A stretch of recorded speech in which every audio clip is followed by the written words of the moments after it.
Welcome back, ladies and gentlemen, to the show. And we got a lot to talk about here today. So James Gunn is talking about his new movie, the new Superman movie, the script, what it's about, all that, and more. So we also got the Guardians of the Galaxy talk, and BioShock is now filming, shoot in 2026. There's a new trailer for the Sydney Sweeney, Christy Martin biopic. So we'll discuss that and more on the show here today. So let's get into it. It's me and Steph Sabraw. Here we go.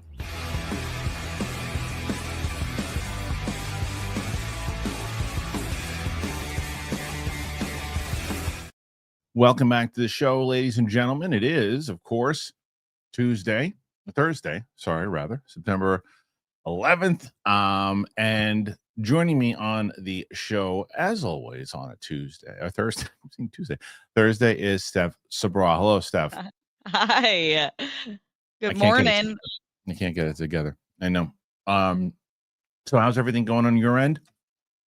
Fabulous. It's Harry's birthday today. Oh, amazing. Yep. So it's been a great day so far. Well, good to hear it. We've got a lot. Are you meal prepping? I am meal prepping. So it's funny because I wanted to talk to the audience about this too. And yesterday again, I was talking to my friend Ming, who is on the show now, and we did our weapons movie reaction rather, and we it'll be up at the end of after this show. And so he's come in, and he's the whole reason that I've kind of been able to get myself in shape. And he put me on a great training routine, and there are a couple of people. I posted a picture, and I'll even show it in a little bit. But it was his kind of routine that I'm able to kind of do and maintain. And people kept asking me inside of this post, what are you doing? What's the routine? And I was like, I definitely share the routine with the audience for sure. If so many people are curious about it, but I also, Ming and I were talking about it, and I think he's going to start an online kind of personal training thing for the audience, because now he's a personality on the show. And like you see him, he's built like a brick shit house, but he's also really in shape. Like he's really in shape. So, that's awesome. And it's hilarious because he literally just texted me right now, and so someone who's been watching him on the reactions said it's been a blast watching you and Kristian reacting to films, and how do I get on your fitness game? So it was perfect. It was perfect timing. So that's awesome. It took every bit of courage for me to even post this picture yesterday, but I did it, and I'll post it for the audience so they can see. It was just, again, I'm going to post a picture. This is for me when this is February of the end of February, beginning of March, and yesterday. And so here's the picture itself. You see, like, and this is Ming. This is all Ming. And I was able to lose a lot of that belly fat, a lot of stuff, and it's like eating well and those kind of things. You look like 10 years younger. I feel honestly, 10 years younger. It's like a full body transformation. It's so funny that it's like, I know it's so hard to post stuff like that, but it's exactly, I feel like I had to have gotten such great feedback. Like when I saw, I was like, hell yeah. Thank you. And that's why I wanted to do it, because again, for the first time when Roxy said you should post it for inspiration, those types of thing. And then I said to myself, as I saw people asking, what the routine is, this and this, and I was like, you see, and now people see Ming. I mean, if you look at our reactions, he's got, I mean, the guy, it's like a science for him, and like he really understands the body, right? He knows how to do it. He told me. And so basically what I do, and I can go over longer things, I have on Mondays is when I always do legs. Always start with legs, because it's the one that everybody always dreads. And so everybody says, oh, legs, people skip legs, and he's like, don't, because you do legs, and not only is it proportionate to your body, but also it gets you motivated to get in there that day. You get the one out of the way. It's one of the longest workouts for sure. And I was working out with him from February until like last month, and I just started going on my own recently, and I go in the mornings and it starts my day. So I go I start from there, and I on legs. Tuesday, because we double up on Tuesday, and we do chest and back, and it's two big muscles, and it's like it's a lot. It's a big. It's the big one, right? You're like, oof. When you're done, you're like, wow, okay, that was it's worth it. Wednesday's a day off. Thursday is my favorite day, and it's buys and tries. Oh yeah, every and guy's favorite.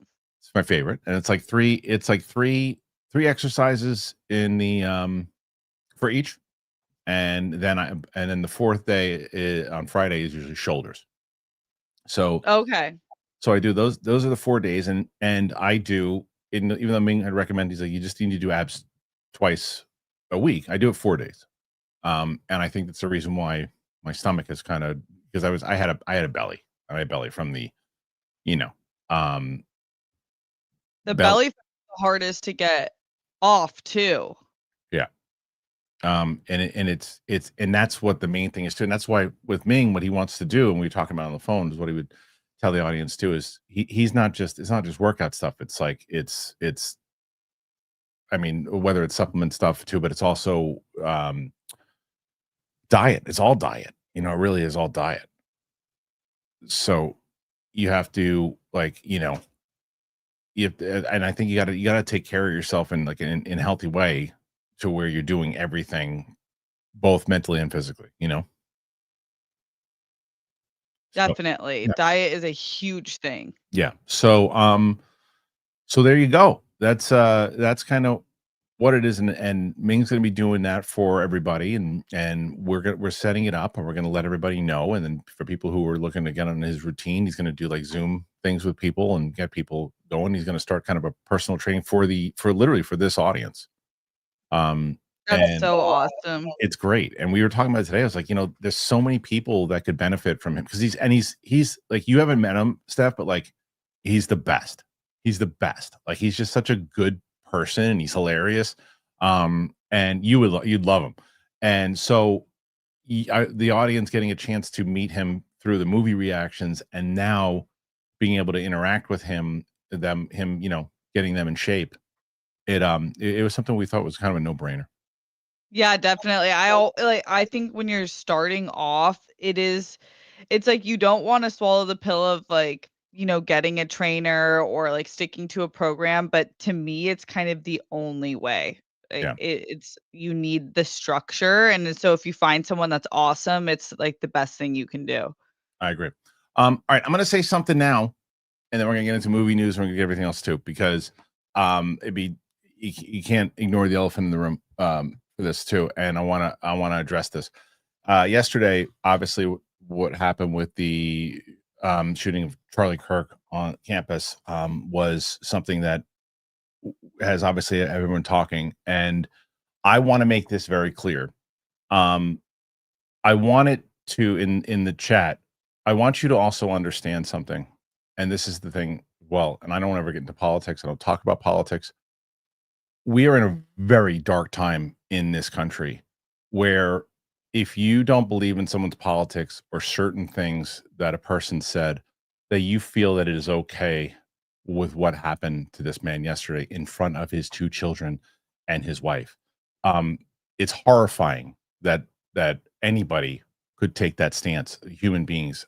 I'm not telling you that you have to agree with what the man said. There's a lot of stuff that he said that I didn't agree with.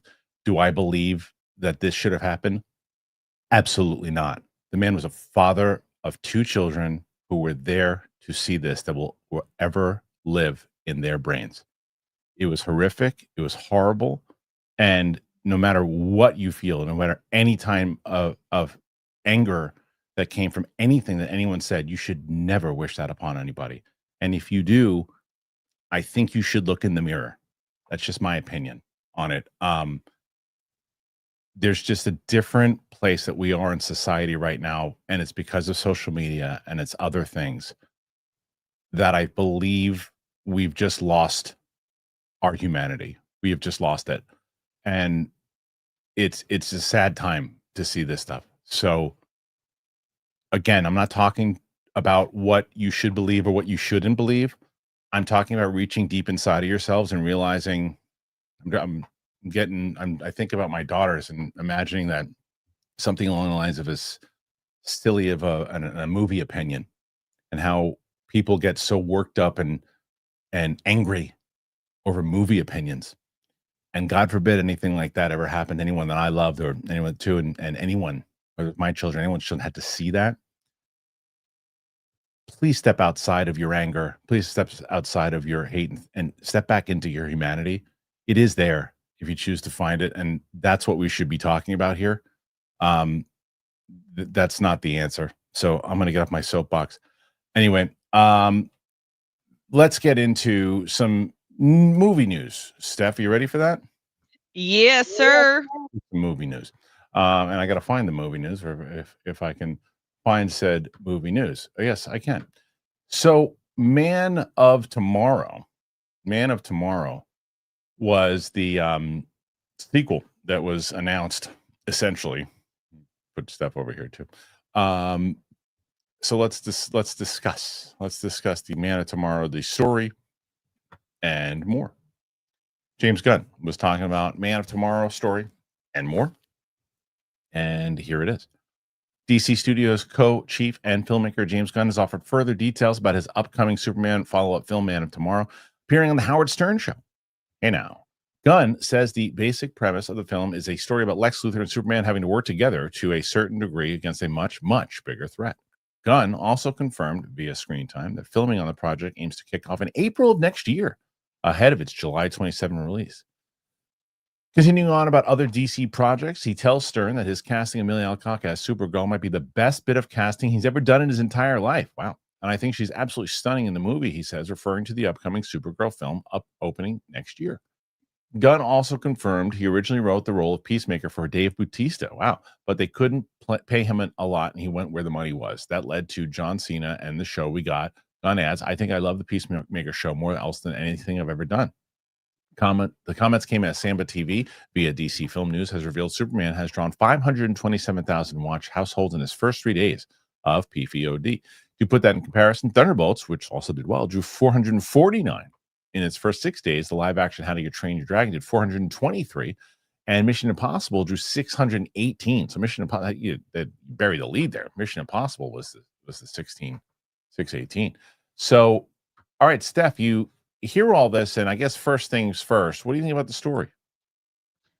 I'm excited with Lex Luthor being with Superman. I think that's awesome. It makes a lot of sense in terms of just like pure chemistry for a few reasons. Like the pure chemistry of the two leads, they've clearly really enjoyed working with each other. They were great on screen together. There's that tension there, and kind of that hatred on Lex's side. My only thing that I'd really want to see is kind of the like an actual turn, which I do trust James Gunn in having that built in with the character instead of just like all of a sudden, he's like down to work with Superman. I'm excited to see what that story looks like of how that actually works out and the character impact that will have on the both of them. But with Millie Alcock being great casting, that fires me up. I mean, I feel like everyone saw her on screen in the first episode of House of the Dragon and was like, okay, who's this queen? And so that makes a lot of sense. I like that he's really excited about all of the choices that they've made and moving forward. And this story makes sense to me. Like I would be happy with moving beyond Lex because we had such a solid start and finish with him in the first Superman. But I'm also excited about the opportunity to keep exploring him because Nick Holt is such a great actor, and the two of them together, there's just so much tension, which makes for a great story. So I'm looking forward to it. Yeah, I'm very interested into seeing it, and clearly this has been something he's been working on, because you can't be like just randomly, oh, you know what, now I want to do a Lex and Superman story. It was probably in the works for a while. They wanted to see if it was going to do well, but I don't want to keep rehashing it. This is a direct sequel. Yes, it's what I wanted, but yes, it is. It's a direct sequel. It just happens to be focusing in a little bit more on Lex, but this is clearly a sequel when you go off the events of what happened in the last one.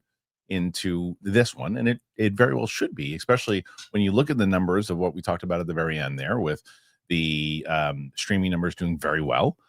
And I don't know. I think it works with how they're planning this out, and it's interesting to see then him transition into the fact James Gunn on Stern talking about his casting stuff, and not only saying that Millie Alcock is the best hand of casting that he's done, he also said that Peacemaker is like the most fun he's ever had. And I don't know if I don't believe him. I think I do believe him. And I think he believes what he's saying at the point. I just think that sometimes it's hard to, and not just him, it's anybody, when they're promoting something in general or getting people hyped up, that when they say something, you're like, okay, but yeah, that's what you said last time. I got accused of it. I used to get accused of it all the time. When I'd be like, okay, I'd be hyped. This is one of the most famous things that I've ever did. No, famous things, most fun things I've ever done before in my life. And I'm so excited. I've had more fun doing this than anything. Like, that's what you say about everything. And it's like, yeah, but I mean it. It's like, and he very well might mean it also, but the audience can also say, well, wait a minute, but you said that. Do you really mean that? What about this person? And then the other thing about the actors, what if that's the best casting I've ever done? And David Cornstalk goes, what about me? Or, Right. if somebody else goes, what about me? It's the most fun, my favorite thing I ever did. And Guardians of the Galaxy cast goes, what about us? Right. So it's like, it's honest, but it's also like, maybe be careful. Yeah, it also, yeah, I mean, I definitely would probably feel some type of way if I was one of his previous castmates, but I do think there's a recency bias that we all fall prey Sure. to, and it's, if anything, it's a good thing. I think life should keep getting better. We shouldn't be, focused on what we did in the past. So it's probably for the best, but I also thought it was interesting about the Dave Bautista bit. All right. I only see John Cena as Peacemaker, and it's so funny because at the time that he got cast as Peacemaker, I wasn't on the John Cena train. I wasn't yet there. And then when I saw like his first 10 minutes as Peacemaker, I was like, "Oh my god, this is so." Him and Right. Idris playing off each other was one of the funniest pairings that I've seen on screen. And then he just continued to somehow win me back even after he killed Rick Flag. And it Yep. was like, you hated him, and then he just brings so much to the character and I'm surprised that his paycheck was less than Batista, because I just feel like that's pretty He shocking to probably me. took But a I feel deal. He probably took a deal. okay, such a good choice by John Cena, because I feel like Peacemaker is such a beloved character and now becoming like so massive in this universe. Yeah, because think about it. If at that point Batista's coming off of I try to hide the chicken. I can't do that. I get chipmunk cheeks. And I need to do it. You just Otherwise, let me know. Yeah, you have to eat right after you work out. I hear you. have to. Otherwise, it just grouchiness and terrible. Well, But Harry also tells me, he's like, "Don't, you just wasted your workout if you don't if you eat don't right eat, after." you gotta. Yes, because your body like eats away the muscle basically that you were building. Got to break it down. Um, Yeah. but to your point, the Peacemaker thing with John Cena. Remember, yes, massive wrestler, one of the more famous and put in the category of when they talk about greatest of all time. He's always thrown in that. I don't think he is, but I think he's always in the conversation. Right. But he wasn't a big movie star. He was in he was in Trainwreck. He was in all those other movies, but he wasn't in that kind of place where you're like, oh, we got to get John Cena. Batista was, because of Guardians of the Galaxy. Yeah. So that's why at that point, and Batista wanted to do other things, and Batista probably was jumping back and forth between wanting to probably not just do comic book stuff, and you can see he's Right. He had really, Knives Out yeah, and like a few other other things. more Yeah. grounded action films. Yep. He was, I think, his best work. He's great in the Dune movies, but he is so underrated in that Shyamalan movie, whatever the cabin movie was, whatever it was. Oh, I didn't see that one. He was great in that. He normally Shyamalan is the star of his movies. Batista shines in that film. He's really, really good. But I like that Batista didn't take this either. I agree with you. I think because everything that you just said, same page. I always thought John Cena was a little too corny and cheesy. I thought he was good in Trainwreck. I thought he was terrible in Bumblebee, like terrible. He was in a Oh, but he was in a different movie, and I was like, yeah, he's just kind of corny. I don't very know if he, G.I. Joe, like, right, yeah. yeah, and I was It like, was felt one-dimensional, and now I'm obsessed. he was so good in the Suicide Squad. That is the only reason he was so good in the Suicide Squad that I was like, I would entertain the idea of watching Peacemaker. I was like, but he was so good in Suicide Squad. If they can carry that over, I'm gonna be into this. And I was very much into it, and I'm enjoying the second season. I'm gonna watch the what's it, fourth episode? That's the Yeah, fourth, I think is it fourth or the fifth. it might be the 5th. I'm one behind. I need to catch Okay. up. Okay. But I'm really loving it. Yeah, I was the first one was like, it was good. Second one I thought was good. I loved the third one. I think it was the Love third the one. 3rd. Yep.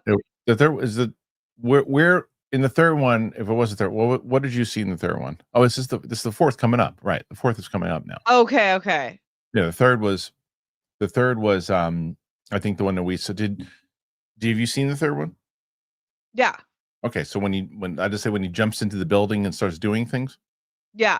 Yeah. Oh, yeah. That's the 3rd one. Yep. There's a moment that happens, and I can just say, which is hilarious because on my show I had the same experience where someone goes, "What happened?"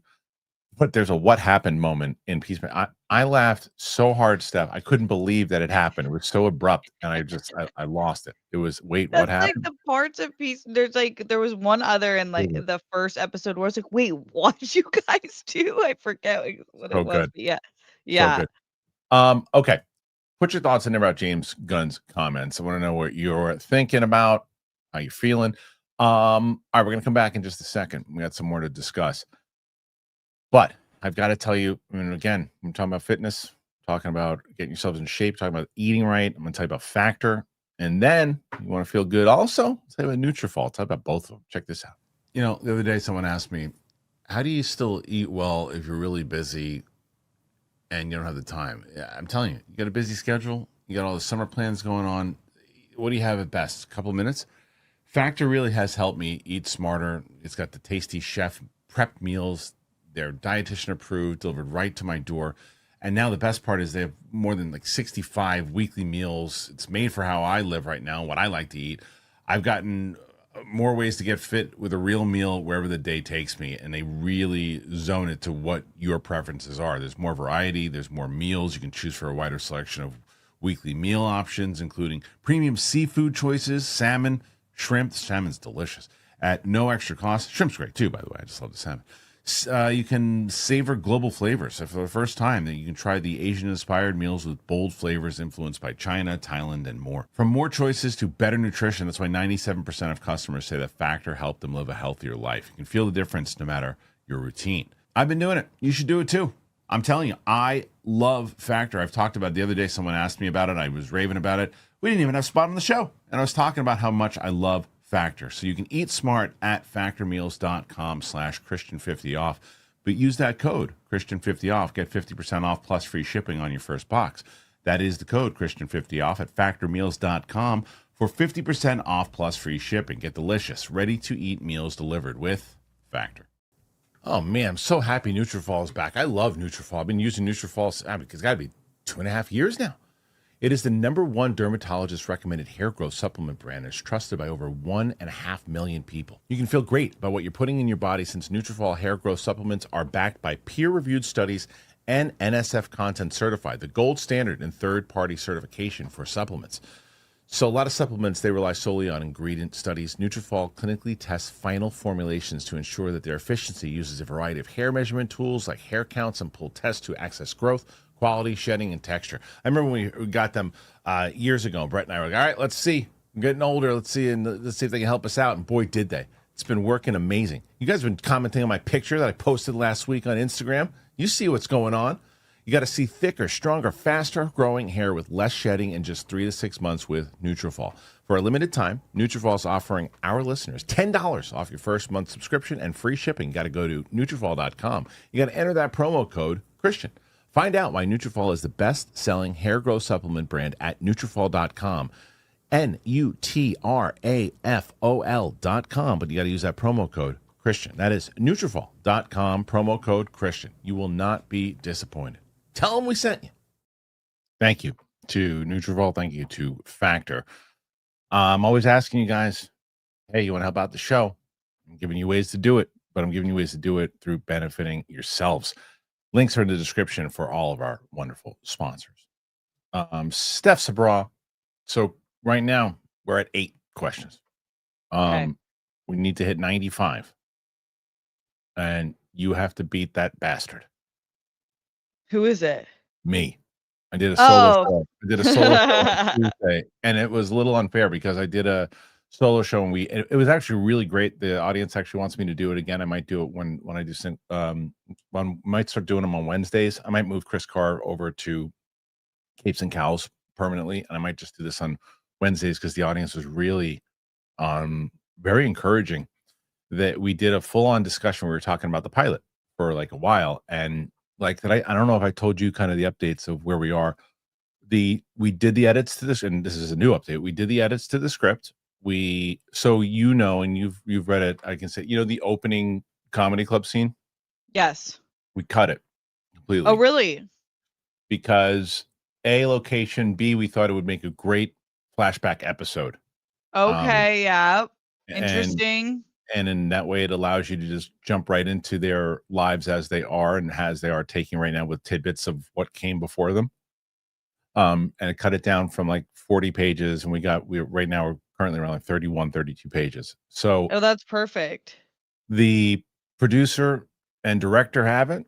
When we had a great phone call with them last week, and they want us, and because before, basically what we're going to do is we gave them that script. They're going to break it through, line produce, to what they need to do on it. But we're also putting in, this was on their end. They said, we want you to make us a cast list, a list of people that you would want in this role.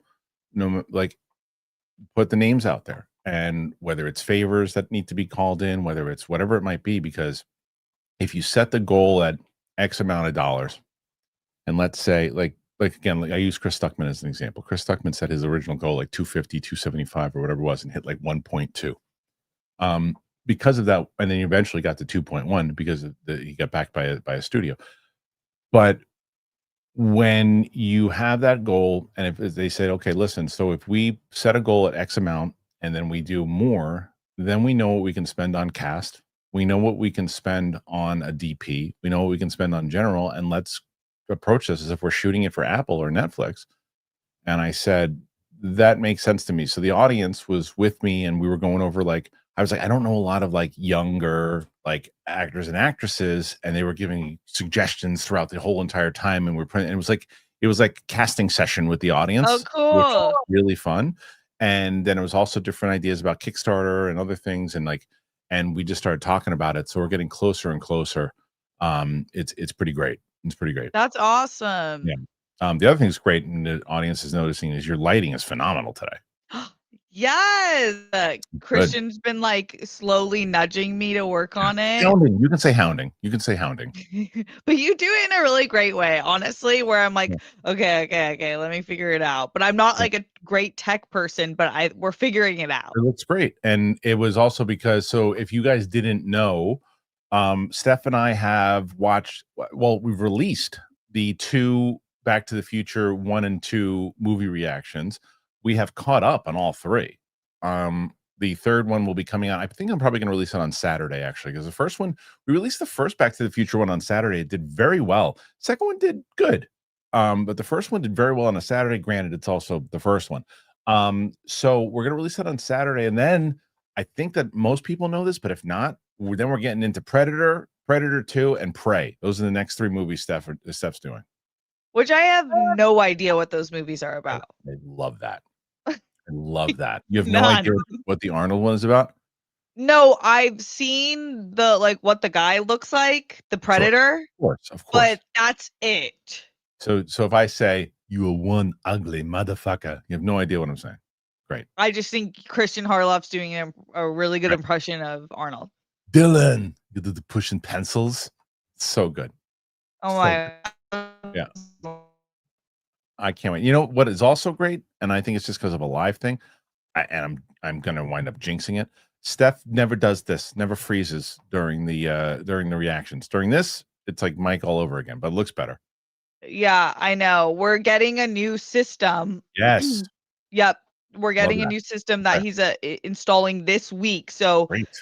yeah, hopefully by next week we're not going to have Mike's internet in this Okay. location. Only Mike will have Mike's internet. Even I will say Right. that Mike had, I mean, Mike wasn't on the show this week, but Mike had better lighting last week. He had better and his internet didn't freeze as much. I as much as I like to break his chops, he's been working on it too. He's been working on it. Hell yeah. Go Mike. We love Fine. Mike. Yeah. And hope Roxy is feeling better, by the way. So we didn't have a show on Tuesday because Mike thought he was going to be able to be on. He couldn't, and then Roxy just wasn't feeling well. So Roxy and Mike will be back next week. Mike, I think, is back on Tuesday. If I remember correctly. I don't know when Roxy is back, but I think what we're going to wind up doing moving forward, but so the audience knows, is that the way it'll work for now is Monday is Roca. Tuesday is the kind of rotating, whether it's Mike and Roxy, Mike by himself, Roxy by himself. Wednesday will be single shows with me or day off.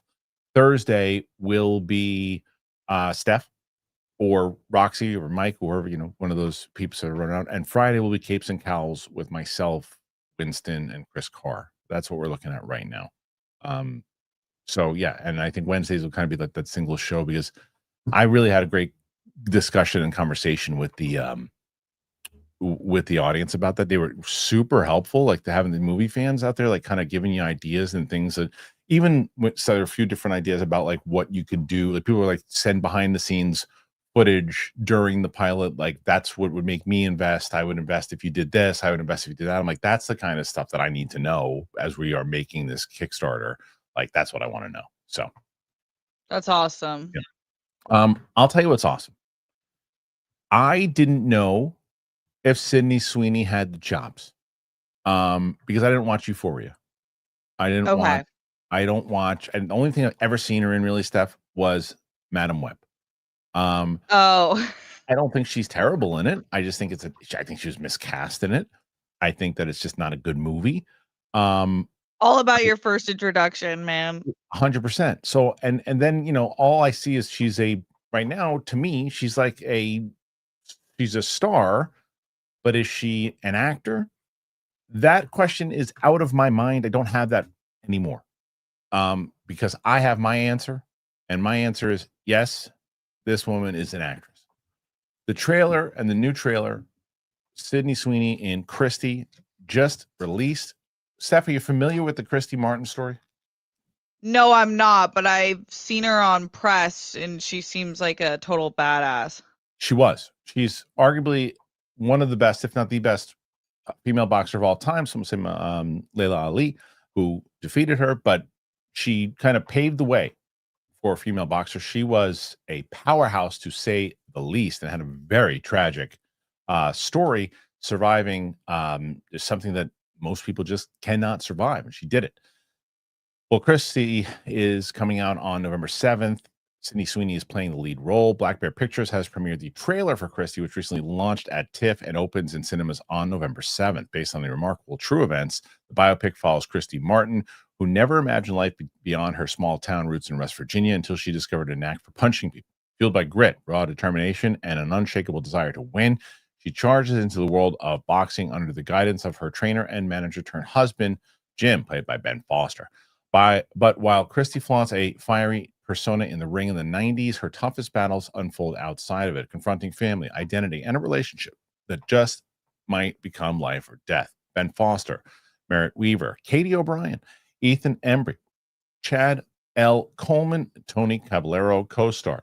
David McShaw directs and co-writes the film with Mara Fuchs, Rashad Sweeney, Kerry Kowalski Roberts, Teddy Schwartzman, Brett Stifel, and Justin Lothrop produce. So did you see this trailer yet, Steph? No. Okay. It wasn't on the show notes, so that's fine. It came out like right after we did the show notes. I was interested in this for a lot of different reasons. One, I was very familiar with Christy I keep saying Christy Martin. And Christy Martin, I remember, it was the Frank Bruno Mike Tyson 2 undercard, and she just had dynamite in her hands. And it was like, and women's boxing was like not like a thing really yet. People were like, women fighting. Now it's very well accepted in both boxing, MMA. It was not in the 90s. And she came out and she just became a star. So when they say Sydney Sweeney is playing her, like, Christy Martin had a very specific body, very specific look. I'm like, she don't look like Christy Martin. I'm like, how the hell is she going to pull off Christy Martin? Within seconds of seeing this trailer, I said, shut up, stupid. That's Christy Martin. And man, it was such a great preview of what we're going to see in this. And you can see the strength in the performance already. This is a trailer, and I've already changed. I shouldn't say changed my opinion, but my opinion is going towards I understand what you guys are talking about now with Sydney Sweeney. She, to me, is more than a movie star, more than a star, more than a person who's doing ads and and having people talk about her in tabloids or whatever. This is someone who really wants to be taken serious as an actress in the same way that Charlize Theron did with Monster. This is because these are both two women that are known for their beauty, are known for being very attractive, but that's not just what I am. I'm in this profession for this reason, and you see that in this trailer. Now, maybe the movie comes out and she does not able to pull it off, but you can tell in essence, and this seems to have the essence. So you are familiar with her work? Yeah, I've seen her in Madam Web, Euphoria, Anyone But You, the rom-com with Glenn. I forget his name. The guy everyone loves. And he's a great actor. But yeah, she's a great actress. Everything I've seen her in, she's definitely has range. I knew that she was gonna really turn it up in this one because they released a photo of her on set and she had gained like 20 pounds for it. And I was like, oh, that's any time an actor does that, I'm like, okay, they're taking this really serious, and I respect that. I do respect that. Especially when you're playing an athlete, I think you have to train, like how Corn Sweat gained like 40 pounds or something for Superman. Right. I do feel like when you're playing someone who's built, you should do that. So that was cool to see her take that seriously. And then I see Christy talk really highly about her and Yeah. say that when she was on set with her, she has nothing but respect for her and what she put out there. So I think that like all of that is pretty cool. Yeah, I hear people like Immaculate. She did like a few horror films, so seems like she has range. It would be nice if she was kind of more so out of the tabloids. Like I feel like I know too much about her personal life, and I do feel like actors rely on some sort of mystique to keep them going and like moving into characters so you have that disbelief. I feel like right now I'm a little overloaded with her personal life, but hopefully that will be able to settle That in. comes and goes. That comes and goes because Yeah. that's what people are talking about today. They're talking about American Yeah. Eagle. They're talking about that other stuff. That's what they're talking about today. But like, if she wins and starts all over the circuit and she's winning the Golden Globe and she's being nominated, and the conversation will quickly change because that's what social media does. Is that today we're talking about American Eagle, tomorrow we're talking about Christy and the other things, and then in 6 months from now we'll be talking about something else in her personal life, and then her next. It depends on how this is why certain celebrities go down one particular road where they're just looked on as celebrity, and then there's the other ones that like, well, they're actresses or actors who tend to be celebrities also, and this is to turning point potentially in her career because we know that she opened that movie with the romantic comedy. She's done other acting. She just did another movie recently that was a drama and everything too, but it's not getting the kind of buzz that this movie is getting. Sports biopics, music biopics, those types of things, if done correctly, get you on the map. And make no mistake about it, it's probably one of the reasons she probably took a pay cut, probably the reason why she produced it. And she knew that this was probably an opportunity, and she's got a good team that said, no, you should go forward with this. Now, I do think we're probably going to wind up seeing Sydney Sweeney versus Julia Roberts in a lot of these awards so far, because already buzz has been for both Julia and Sydney Sweeney. So I think Emma Stone also in the new Yargos movie. So we're starting to get a formation of what certain categories are looking like. I haven't gotten a screening for Christy yet, but I do have a screening for After the Hunt on Monday. So I'm curious to see if I feel the same way. if we'll see if Julia is going to be in the running in mine. Again, I feel like from what I had read and from what I've seen so far and what I'm hearing, it's potential, but we'll see. Yeah, and that movie's doing there's a few movies that are doing really well with its press for various reasons. I feel like Right. Frankenstein is another one where it's like they're building this. I'm excited. Like, you get the summer movies that are obviously what I look forward to, and then sometimes I'm like, is this wave of winter movies in fall going to be a little pretentious? But I think there's like a few ones that look really cool and interesting and original. So I'm looking forward to it. And to your point about like separating herself, yeah, I think it's like it's cool to build in this day and age. It feels like you have to have some level of people talking about you, Mm-hmm. social media presence to get your foot in the door. But then Right. I feel like the longevity kind of lies in like what Timothy Chalamet, what Zendaya is doing, what Margaret Qualley's doing, where it's like I don't know, like they're just like so in their work Yeah. that I love that. And so when I go to see them, I'm like so excited to see what they're gonna do. Well, it's the same with Springsteen, right? When you've Yes, got yes. oh my god, help me, the bear. The Oh my bear. god. Oh my god, how am I missing, What are we guys? doing? I have a brain fart right now. I tell you, I say his name all the damn time. Oh my god, I have please, You your guys say it. 3, audience can 2. destroy me, and rightfully so. Why can't I get this guy's name in my head? He's one of my favorite actors. Oh my god, Jeremy Jeremy Allen. Allen White. What an idiot. So me too. I watch every season of The Bear. And Like, I pull his stupid. name easily. Every other conversation with Star Wars, everything too, and it's just one of those, there's only oof, brutal. So I think Jeremy Allen White has a shot, by the way, as the buzz is coming. The other Yes. buzz is coming is very strong, which I'm gonna hopefully be seeing soon, is the Smashing Machine with The Rock. That's getting a lot of buzz Yeah. also. So much. It's huge brain fart. Huge brain fart. And Very Emily excited for you. Blunt, like, will be Yeah, it'll be Emma curious. Blunt, supporting actress. Yeah, Mhm. there's some we're in that season now. We're clearly Yep. in that season.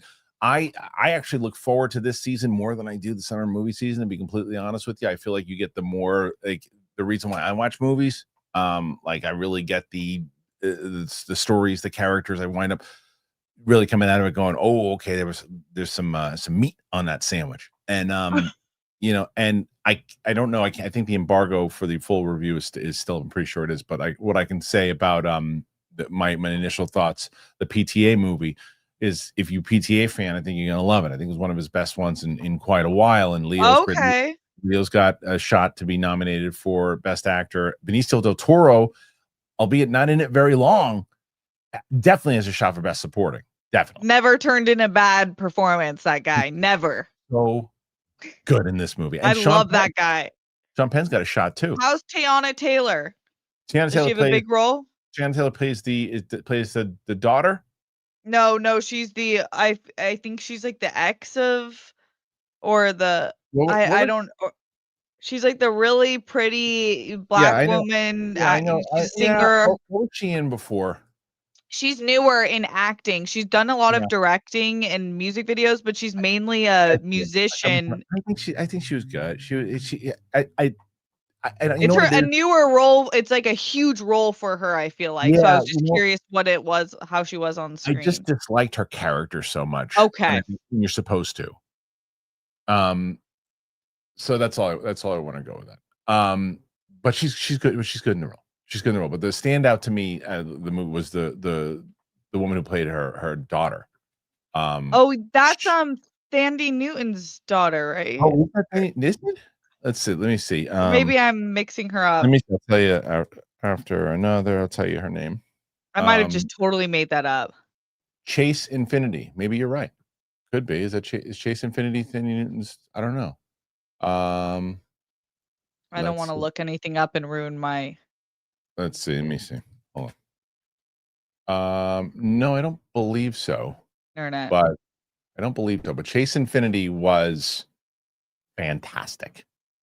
She was fantastic. I thought she was a huge standout. But that's all I can Cool. say. That's all I can say.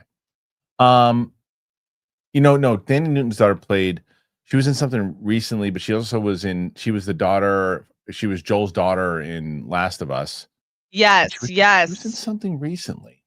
the hell was she She's great. I'm excited to see her. I really like her. Oh, she was in How to Train Your Dragon, right? That's it. She's That's it. Yep. Yep. That's it. That's what she was in. Okay. Yes. Okay. So let me ask you guys out there about the Oscar stuff. Let me ask you about Sydney Sweeney. What say you guys? What do you think? Did you like the trailer for Christy? Do you think it's going to be one of those that you want to check out? Do you think this is going to be kind of a career-changing role for her in the mainstream? What say you? Put your thoughts in there. Let us know. Steph, let's take a right turn. Let's go away from the Oscar stuff. Let's talk about where it all began for you and I on this channel, and that's Star Wars. There is a new Star Wars story, and I think that you're going to like this one. It looks like we're getting the return of a beloved character. The Clone Wars character is coming back. Legendary voice actor Jim Cummings has confirmed that his Star Wars, The Clone Wars and Star Wars Rebels character of Hondo will return in some capacity. Speaking with the Direct recently, Cummings told fans, I think you're going to have to stay tuned. Hondo is not done yet. Cummings called Onaka a favorite performance of his, saying he's one of my favorite because he's a lovable rogue. You could probably actually just trust him. He looks out for Ezra and he looks out for the younglings, as they call him, and won't do anything to harm anybody. But I wouldn't want to play cards with him. In the franchise, Hondo is a pirate and outlaw who crosses paths with Obi-Wan and Anakin after being kidnapped by Count Dooku. He was last seen in Rebels crossing paths with Ezra Bridger. Second season of Ahsoka is currently in production, and so the character could be making an appearance in the new run in live action form. Alternatively, the animated series Maul Shadow Lord, direct sequel to Star Wars: The Clone Wars, also on its way next year and could well incorporate the character. Okay, that's a good point, though. That's a good point. Hondo could be very much into the Darth Maul series. It would make sense. He would fit there in that timeline. But it seems to me it would make more sense that Filoni would actually finally want to bring him into live action. And I think that people would want to see him. I feel like he's going to show up in Ahsoka, but what do you think? Do you think will he be in this? Because the only reason why you could make the argument against him being live action is if Jim Cummings is going to do the voice, and Jim Cummings ain't going to be in the makeup. Are they going to do something where they voice over Hondo, which they very well could? But maybe you start to say, well, no, the Maul thing makes more sense if they're going to bring in Jim Cummings. Yeah, I think the Maul thing makes more sense if they're going to bring in Jim Cummings, and I can't imagine them. I don't know. I don't think they're going to bring him in live action, even though he's a beloved character. But I'm not totally sure. Like there is something about him that I think is so awesome. We took Harry's goddaughter to Disneyland, and we did the ride, not the roller coaster one, but the other Star Wars one, and he like introduces it, and she is not seen any Star Wars, and she liked him, and I was like, oh yeah, that's Hondo. Like he is so likable. But I like him in. I mean, it would be cool to see him in live action. I just don't know how they would do it with keeping the same voice, and the voice is Hondo. That's true. That's what I'm curious about as well. If they find a way to do it, then great. I'm so torn on the Maul thing. I'm so torn on it because I'm just so over that time period. I'm so over Filoni playing in the same sandbox that I'm just like, I feel like I've seen this already. However, I'm excited to see Sam Witwer get his producing hat on this. I'm excited to see his input within the Star Wars. Well, he knows the character very well. He knows Star Wars better than most, maybe as good as Filoni, to be completely honest with you. And that aspect of it makes me curious to what Sam Witwer is going to bring with his knowledge of Star Wars and being able to do more than just halfway consult and do voices. Like he's going to be a creative force on the show. So that is, to me, I want to see what he brings to it. So that's why I'm like not totally like, there was other things I think recently came up with something Tales of the Farts or whatever, and I didn't watch it. But like this one I'll be tuning into, and hopefully it pans out. Yeah, that's a great point. Honestly, I really like Sam Witwer. And I feel like this could be the beginning of something great. Like we keep talking about like who's going to be have more input in Star Wars. It can't just be Filoni. It kind of I feel like there has to be more people who really have their voice heard, and maybe this is the start of that depending how the show goes. Like what if in a reality it's really awesome and we see a totally different side to this character and a new way of storytelling, and then he becomes more involved in the creative process of the shows and movies moving forward? It could be a cool beginning. Yeah.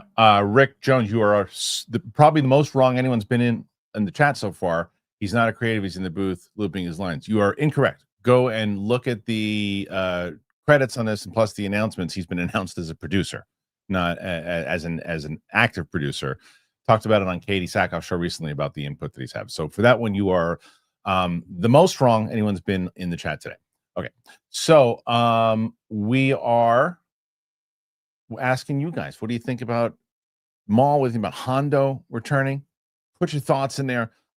Let us know what you think, man. We want to know all the opinions, everything you got. Show a little, put some out there. All right, last story of the day until we get to the questions. And we're not going to do Star Trek. Yes, we are. That was a terrible transition, Kristian. I'm sorry. Star Wars, we're done with. But now we're going to get to Star Trek. Thanks for blowing the reveal. You're welcome. So let's talk about Mr. Quinto. I mean, look at how much he looks like Leonard Nimoy. That's crazy. Is keen for the final Star Trek outing. Just where the Star Trek franchise will go from here isn't clear. Recently, it was reported that Paramount and Skydance merger, there are ambitions to do something with the property. It just wasn't clear beyond a desire to have the film and TV elements better integrated. One of the biggest questions is whether the property will get a full-on reboot or whether Paramount and Bad Robot plan to close out the Kelvin timeline movies, the ones with Pine, Kirk, by doing a fourth film. Zachary Quinto, who plays Spock in those films, has revealed to Collider that he's keen to return to the role, and the merger is likely making that possibility a stronger one. I would absolutely love to do another Star Trek movie. I don't understand why we haven't done one yet, but hopefully now that the Skydance and Paramount merger is moving forward, Skydance was the financier of all the Star Trek movies that we've done so far and have been great partners in those films, and I would love to revisit. I think all of us would. It's been 10 years since we made the last movie. That's pretty nuts. 9 years since it came out, and I do think it would be a really wonderful way to close the chapter of the story and the characters that we've all come to love and come to enjoy inhabiting as much as we have. I think it would be really wonderful. I actually just emailed JJ this week to say, hey, this would be really exciting. I think fans would be really open to it and really welcome to a final movie. Paramount previously went as far as hiring the Flight Attendant series creator Steve Yockey as a new writer for the film back in 2024, but how the merger has impacted that is unclear. Comments come as Star Trek Strange New Worlds has just released its third season finale with a fourth and fifth on the way. Steph, first question for you is, did you like these movies, these first three movies? I haven't watched Star Trek. Let's put it on the list. Yeah, so that's like, and I've been asking the chat, funny enough, like what's the intro? Like how do I get into this world? All right, so let me tell you that the real answer for me is that's such a tricky question. Okay, yeah, that seems to be the. I think as a Star Wars person like myself, I think you start with the JJ ones. I know Star Trek fans will fight that and will kick and scream and say no, no, no. But as a Star Wars fan, I think that's where you start. I think you watch those three. I think there's just, I mean, the rest of it is, to me, is too intimidating. It's like Doctor Who. It's too intimidating. Right. That's but someone said something interesting. Man, I wish I could shout out who it was, but they said like they gave like certain episodes that were like really important to the overall like themes or magnitude of Star Trek. And so that was interesting to me, like just watching a few of the really important episodes and then getting into the movies. Yeah. I would say, yeah, and you start with those. I think that you'll get on, because I think you could revisit the older ones after you watch those, because the first introduction into it, because then you can watch The Wrath of Khan and the other ones too. I think that's how you do it. I think you'll appreciate. I agree that someone else to start with the JJ ones. You'll appreciate the others, and you'll have a good time. I dug the JJ ones. I actually even dug the third one that they did. I would absolutely watch those with you on the channel, because I haven't seen them in quite a while. I've only seen the third one once. I think I've only seen I might have seen the first. I don't remember. Either way. I won't remember them as much. I just remember certain aspects about them. But I'm pumped. I'm pumped to watch those with you. I think it's going to be fun. But we've got so much in general to watch. When we get to those, who the hell knows? We got Predator, Ferris Bueller. I mean, there's a list that we have that, yeah, and even bouncing back and forth with you and Winston of which ones to show you guys. It's great to have a full team now. It really is. It's pretty great. I know I need to look at the list too, because I feel like I have like a few Scorsese and there might be like 2 Nolan movies I've missed too. I need to double check. Nolan, I'm in what's great is I'm in the process of watching all the Nolan movies with Sam right now. Okay. So great. So what's great is that I asked Sam, I said, "What have you ever seen any Nolan movies?" She's like, "Well, what movies has he done?" And I start telling her, she's like, "Well, I go, have you seen the Batman movies with Christian Bale?" She's like, "I don't know." She's like, "I think I saw the one with Heath Ledger." I'm like, "Okay, that's the one everyone saw." I'm like, "Oh." So we watched Memento. She loved it. Absolutely loved it. The next day I saw Christopher Nolan in The Village, which was great. Didn't bother him, left him alone. But it was great to see him. Then we watched Batman Begins. She absolutely loved it. So good. Then we watched The Dark Knight. She's like, "Okay, she's seen it already, but we'll watch again." She never saw a single frame of it outside of Instagram. She didn't remember jack shit. She's like, "I've never seen this movie." And as we're watching it, she's like, because I intro it like, "Okay, well, Sam has seen this one," and we're watching. She turns to me and goes, "I've never seen this." And I was like, "What? She's seen the hospital scene on Instagram because it pops up all the time when he's blowing up the thing." Right. In the dress with the classic walk. Yeah, it's everywhere on social media. So that's what she remembered. It's hilarious because she's like, no clue. And then we finished The Dark Knight Rises, and then yesterday we shot The Prestige, which she had never seen. Okay. So then we're getting into like Inception is my favorite Nolan movie, so we're getting into that. She doesn't anything else. So we're gonna be. She loves Christopher Nolan now. She's like, she loves him. So I don't think I've ever met someone who's like, I don't like him unless they were trying to be kind of all like different. Right. Like I don't really trust that. It's true.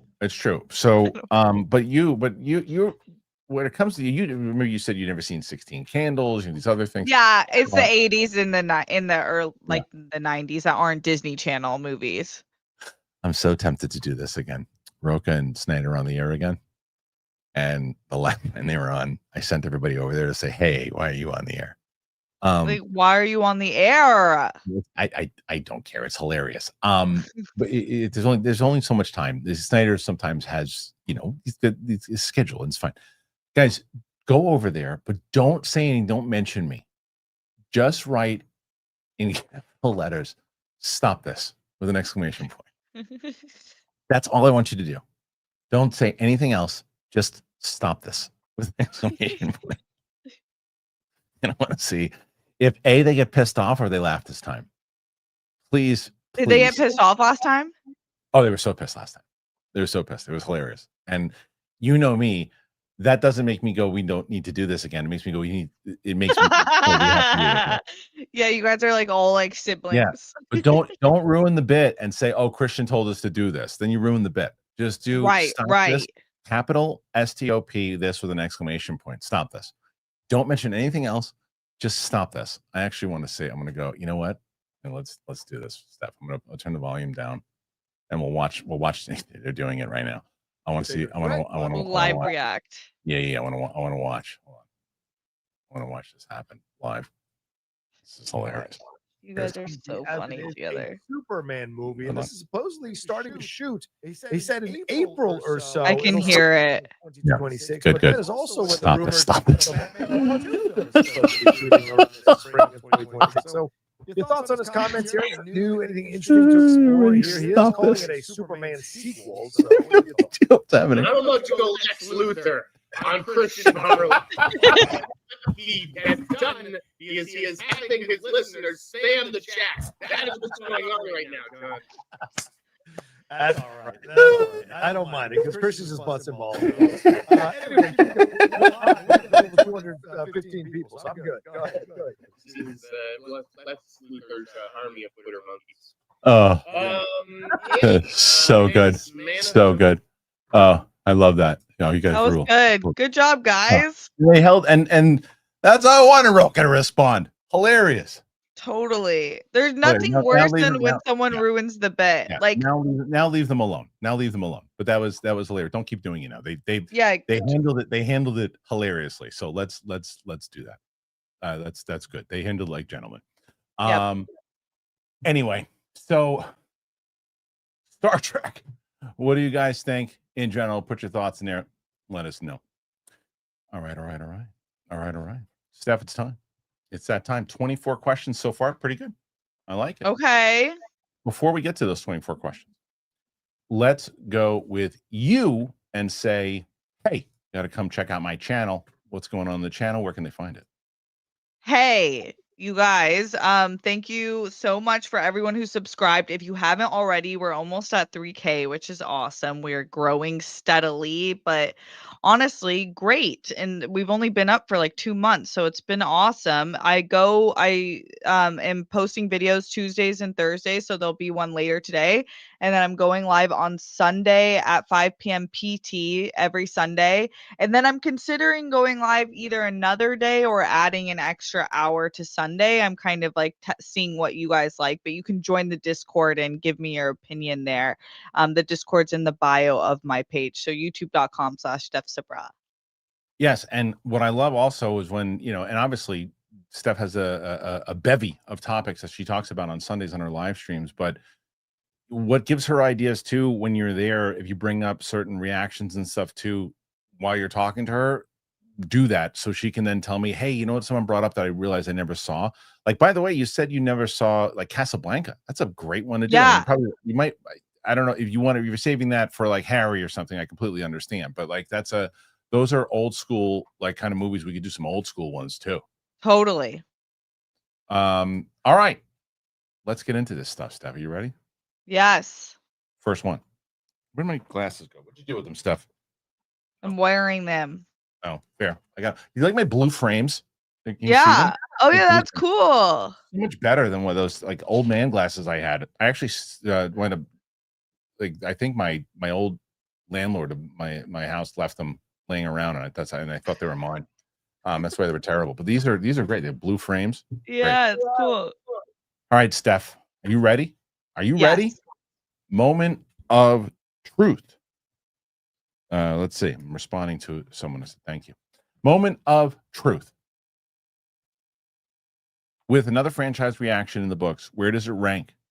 Fast and Furious, Transformers, Pirates, and now Back to the Future. Great question. That's such a great question. Okay. We'll start back and then go up. Okay. At 4. Wait, so there's 1, 2, 3, 4. And Yeah, fourth place is Pirates. Okay. No. Well, yeah. Oh. In third place is Transformers. Okay. I think in second place is Fast and Furious, and perhaps in first place is Back to the Future. Of course it is. Of course it is. Well, I didn't want recency bias. I had to actually think about that. You've got the right rankings. I don't think anybody's gonna disagree with you on that one. Okay, following that up with hey, Mr. CJ says, and guys, please let Steph beat me. I've got 95. Steph can beat me. Let's do it. Hey, Mr. CJ, Please. where did Back to the Future 2 rank in 89? I remember 89 being the year of. Oh, that didn't work either. Why didn't that work? Check. What's happening? Why didn't that happen? Oh no, my sound effects are gone, Steph. This is a sad day. No. I don't know what's happening. With Lethal Weapon being number 3, Indy 3 being number 2, and Batman the biggest of that year. I don't know how it did overall box office. Let me check. That's a great call. Box office for 1989. Let's go to Box Office Mojo and let's see what it is. Domestic box office for 1989. I'll share the screen here for you guys because this is I like doing this. Brad Gilmore and I almost wrote a book about 1989. We actually wrote a lot of it and then it just never happened. But let's see. Where is this? I'm going to show you in a second. Hold on. Thank you very little. Domestic office 1989. Batman coming in at number 1, obviously. Inflated budget, $251 million. Indiana Jones Last Crusade. Oh wow, Back to the Future 2 was number 10. Isn't that crazy, Steph? Wow. Number 10. Oh, especially shows you look at the world, how different it was. That Parenthood beat Back to the Future.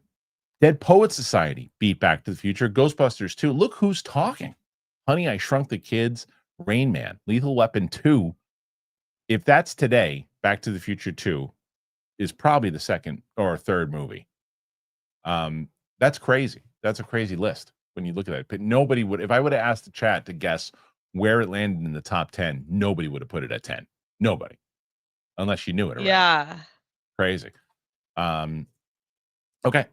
So 27 questions so far as we get to the next one. People keep asking where the hype button is, by the way. So the hype button, the way that works is, and I really, as much as I want people to know about the live show, I think that the reactions will probably get more people to the show. So like Batman, the Back to the Future ones, the way it works is you click the like button.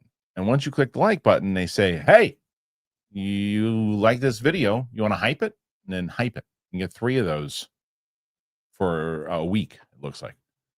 Chris Granier, my son is interested in film and wanted me to ask you what schools he should be looking into and tour as a junior in high school. Where is your son in general? I think, who's got a really good film program is Florida State. And I'm not just being biased. They've got a really good film program. So I would say USC. I would say FSU. I'd say NYU. Those are the ones that come to mind. There are probably other great ones too, but those are the 3 that come to mind. How about you, Seth? I would say, yeah, be in the cities that are making movies and TV shows if he's interested in film. So Atlanta, Los Angeles, New York, probably even San Francisco, because even if he doesn't get into the best school, being around places where you can get the best internships and work at the biggest studios is more valuable sometimes than the school that you're at. Agreed. The other thing I want to make sure they do before the show's over is that today's always a very tough day for not only for me, obviously, but for everybody. But like I lost a very close friend, as a lot of people lost a lot of people in the tragic events of 9/11. Today, obviously, we want to put a lot of respect on those that lost their lives that day, for people who are still suffering because of it, with all the stuff that happened to them while they were there. It is a day that obviously nobody should forget in the history of this country and the history of the world, therefore. And my friend Brian Cascia, who I mention all the time, he was the reason I think that I discovered my creativity as a kid. It was really Brian he's cool. He was always he showed me. I remember he was the first person to ever show me George Carlin. He showed me the Terminator for the first time. We used to do like mock radio shows on like cassette tapes, and like we would play different characters, and I would learn comedic voices. And it was Brian. Brian was a very instrumental part of me discovering my creativity. So he wasn't even supposed to be working that day. They called him in early that morning to come in, and unfortunately he was on the 103rd Cantor Fitzgerald. So I always think about his family and how wonderful they were to me, and I think about all the people in general that lost people that day. So this day is it's just it's a day of remembrance. It should be a day also to remember the loved ones that we lost, whether you knew people or didn't. So, totally. Yeah. All right, Steph. Moving on here, Aaron Ambrose.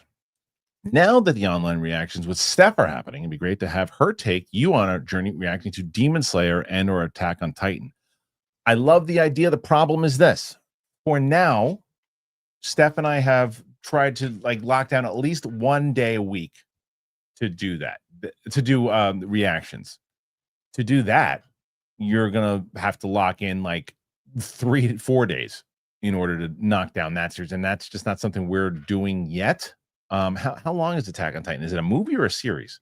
Attack on Titan's about, I think it's 4 seasons. Correct me if I'm wrong, chat. And their episodes are, I think, about 30, 40 minutes each. I think it's not that many episodes. Like it's not like 100, but it's still a journey.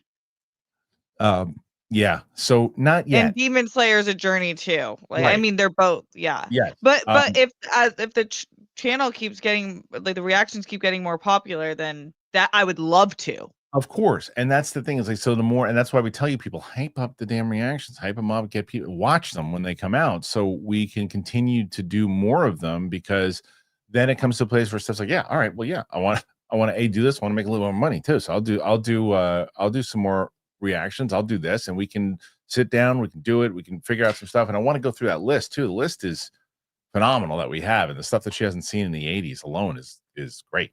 So Kristian, you should write down. I don't Yeah. know who you should see it with. Maybe Winston if he hasn't. But the highest grossing animated film of all time is called Nezha, and Nezha. it's amazing. Okay. And the sequel just came out, and so I feel like that would be great to get, like, maybe even like international views on the channel. Well, so It's speaking so of that, good. I just put that on my list. Speaking of that, so our editors, Praper, who are just incredible. I got Greg Alba introduced me to them, and they're incredible.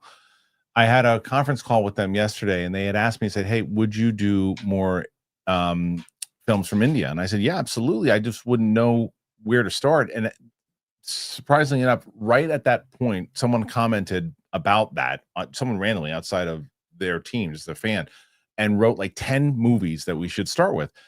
I don't know. I know that Cinepals did that for a bit. Have you watched a lot of the Indian released films? I've watched a lot. So they have Yeah. Cine Daisy, which is Okay. just Yeah. their Indian channel, and then Smart. they have Cinepals. Okay. There are so many There's so many. fantastic. Yeah. Yes, like I mean, really, like, Americans really should open their eyes. Yeah. Their Lost you. Oh, I have the list right here. Do I? Yeah, I have the list right here. So when you come back from your freezing, and once you've gotten out of cryo sleep, I'll are you out of cryo sleep?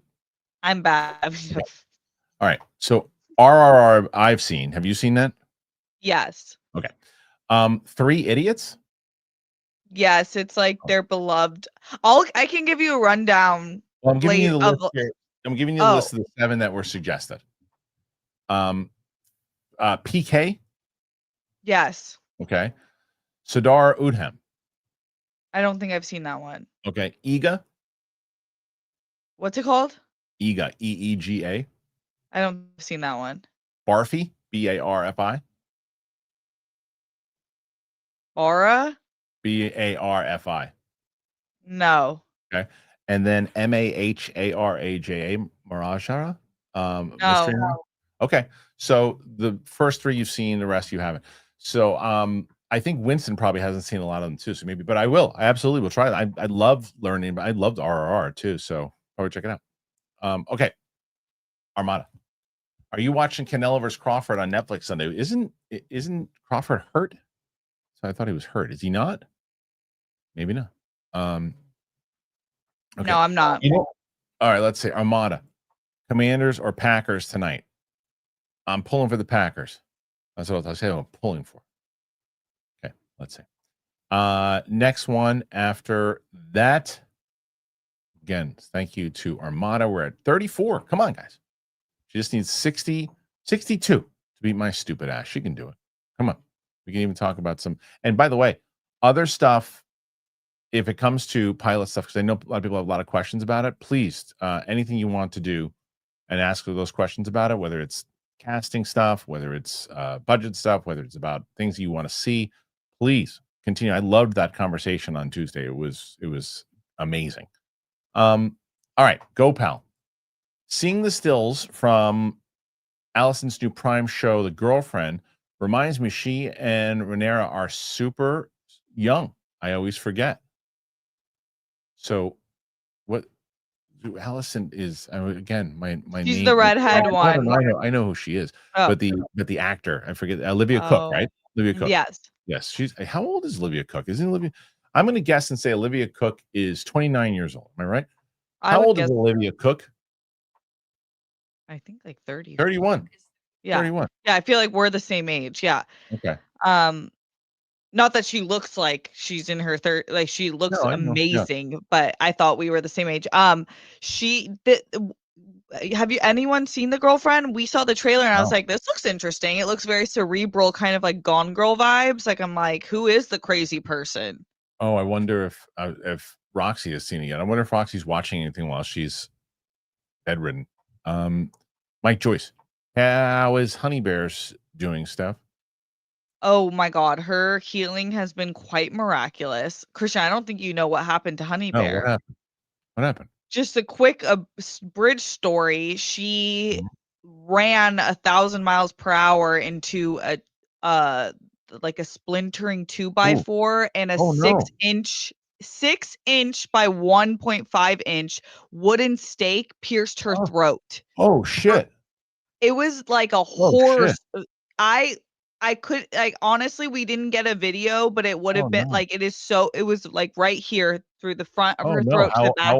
How old is she? She's 1 year and 2 months, and they were like, she missed her like vital vessels and her trachea by like a millimeter, and she's like a miracle dog. They were like in awe of her. So they performed emergency surgery. I'll send you a picture of the scar. But literally, so I've been home. I haven't left the house, guys, in almost 2 weeks because I'm just been on mom watch, and her healing is incredible. Like the scar is almost gone, and when you see the scar, it looks like a Halloween movie. That's crazy. Yeah. I'm glad you're okay. That's terrible. Mike follows it up and says, your fitness journey is very aspiring, Kristian. I need to lose some weight, and it's good to know I could get in shape even when I'm older. No offense taken. Again, and I'll tell you that Steph said it, and again, only pushing this forward because I'm talking about Ming and off Mike's thing. Like the picture on the left, like that's me months ago when I was younger by 7 months on the right, and I just look older. I felt older, and you can get in shape. It's discipline. That's really what it is. It's discipline, and it's eating well. I mean, right now, what I'm doing as I'm prepping, like I'm only doing this for 5 days because you have to also be realistic with your diet, right? There's certain things that you're doing. Like this is for 5 days. This is not for everybody. And I'm only doing this specific for me. Is in the morning, I have a bowl of oatmeal. I have, I have 3 egg whites. No, 2 egg whites with an egg yolk inside of it. And then I eat that for my protein, or I'll have a protein shake, right? 2 hours later, I have an apple or something, or an almonds or something. 2 hours later after that, I've been eating chicken breast, some rice, some spinach. And then 2 hours later, a snack. 2 hours later, chicken, rice, snack. It's completely spinach, or instead of rice, sweet potato. Completely boring. I don't recommend that to everybody. I'm only doing this for 5 days. But then you can change that stuff up through your diet, whether it's turkey meatloaf, chicken burgers, things like that. Like there are ways to do, and again, you got to have carbs in there, like certain carbs. And I don't do the whole cutting out carbs thing. You need some of it, like I said, white rice, potatoes, things of that nature.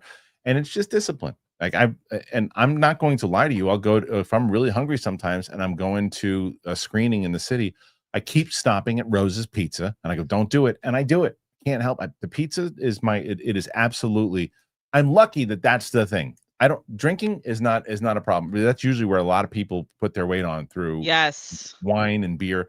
I don't have that issue, but pizza is my wine and beer. Yeah. Everyone has one thing. Yeah. Zach Stevens, RIP to Charlie Kirk. Political violence must end. Yes, political violence must end. Conversations are conversations, and I just had a wonderful conversation with one of the guys who rents in the same space that I do. And then he's Pakistan, and he moved here when he was like 12 years old, and we were just talking about, like, he had brought up what happened, and we started talking about it, and it's like it just. And I always say it, social media is just as a detriment to society in general because of what it's done, the way it's desensitized us. Because there's conversations that people would have face to face about this topic that would go in a very different direction than it would with two people tweeting at each other. So I just think it's a strange world we live in right now. Go, pal. I remember seeing Predator 2 for the first time on TV, knowing the first movie, but knowing nothing about the sequel and being so confused. Well, yeah, if you never saw, knowing the first movie, but nothing about the sequel and being so confused, yeah, they're different. They're very different for sure. Wait a minute. Is this true? Have you never seen this movie? Allie Kid, can you get Steph to do a Taxi Driver reaction? I don't. You would remember. I don't know. Driver? You of course. I know it's Robert De Niro. Yeah. Do you know it's who the Scorsese? Yes. Do you know who the girl is in it? No. Yeah, a very young. Oh, Jodie Foster. 12 or 13-year-old Jodie Foster. Yeah. Yeah, I don't know. Do you know the famous scene? You know the famous scene. You've seen it in movies a million times over. If I did it immediately, you would know it, but you probably would not know it from the movie. You talking to me? Talking to me? Oh, that's from that? Yeah. I thought that was just Robert De Niro being Robert De Niro. Taxi Driver. So you clearly haven't seen it. Okay, it's going on the list. You know that like in another life I was like with respect and love an Italian man. You need to see it. All right. So with Scorsese, have you seen Goodfellas? Yes. Okay. Casino? Yes. Okay. Gangs of New York? Yes. Wolf of Wall Street? Yes. Okay. Actually, what? I might have not finished Wolf of Wall. I think I started and didn't finish it. You remember it? I remember coke off the butt, but that was like kind of it. Right. Okay. That might right. Be that might be one off. But, that's one of my favorite movies of all time. Okay. I love that movie. Exactly. I met Jordan in real life. I think you told me that. Yeah. So that's my Wolf of Wall Street. All right, maybe. Go, pal. Interesting man. Oh, to say the least. Get the Ludes. Do you know what that is at all or no? The Quaaludes. Yeah, but do you remember that scene? No. Okay. Are the Swifties going to put Sweeney out of the business? I saw a headline that Sydney is hooking up with Scooter Braun. Are the Swifties going to put Sweeney out of the business? What does that mean? Okay, because you know that I'll explain a little. Taylor Swift and Scooter Braun have the infamous beef where he tried to take all of her masters and then she took him to court and won all her masters back. And he's apparently just like an absolute POS. Okay. Yeah. So she's got shit taste for dudes. Yeah, like totally. I mean, that was another thing where I was like, damn, I know way too much about this woman. Like, please. That's fair. That's fair. Oh, yes. Oh, I'm so excited for this. Not even a sponsor on the show today. But I'll tell you who is a sponsor on the show before I forget. And I got to tell you guys real quick. I got to tell you about Car Gurus. Let me tell you about Car Gurus. And then we'll be right back. Car Gurus. Shopping for a car, it should be exciting, not exhausting. Man, between misleading prices, hidden fees, it feels like a maze. This is what I love about Car Gurus. They rank the best deals, they verify dealers, and they make sure that you never pay more than you should. Your big deal, it just became a great deal. Car Gurus will connect you with trusted dealerships when you're ready, ensuring a transparent and hassle-free buying process. They give you control to shop how you want to shop with the tools, the information, and data-driven deal ratings that you need. It's no wonder that SimilarWeb estimated traffic data shows Car Gurus is the #1 most visited car shopping site. Buy or sell your next car today with Car Gurus at cargurus.com. Go to cargurus.com to make sure your big deal is the best deal. That is CARGURUS.com. Cargurus.com. Thank you to Car Gurus. Love them and really appreciate it. All right, Nathan Drake.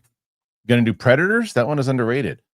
I don't want to. I didn't love that movie. I don't want to. I don't even remember, except the only thing I remember about it is the fact that it had like the original score, and I like that. Ellis loved that movie. I didn't like it.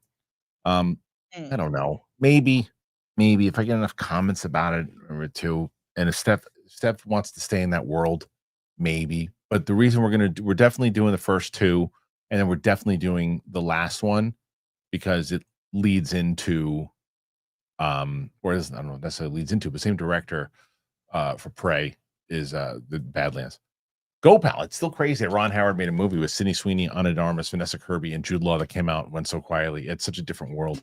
I mean, I just read to you 1989 Parenthood beat Back to the Future, and that was a Ron Howard movie. And now here we are 35 years later or whatever it is, and a Ron Howard movie with the big cast of today does nothing. And they're not to probably do well. Probably one of those movies you discover on on streaming. But have you even heard about this one? The one that they did? No. I don't even know what it is. I don't even know the name of it. Corey Morris becomes a new YouTube member. Thank you, Corey. Great time. Listen, I'm going to be doing a live stream too. PLD is like, well, when are you going to give me dates, a-hole? There's going to be 2 live streams that we do exclusively. And the next couple are going to be really trying to hammer through ideas and thoughts from you guys about the pilot. I might even have some people kind of come in, whether Steph or whoever could come in, and we can kind of have like a shoot the shit session. So please come join. Mike Joyce, Steph's name is misspelled at the bottom. It's misspelled at the bottom of what? Where? Where? I'm not sure. It might be it's bottom of where. It doesn't give me a lot, Mike. It might be let me see. Is that the media assets? Let me see. Oh, the lower thirds. Was it the lower third? Let me see. There's one. This one. Let me see. I'll take this.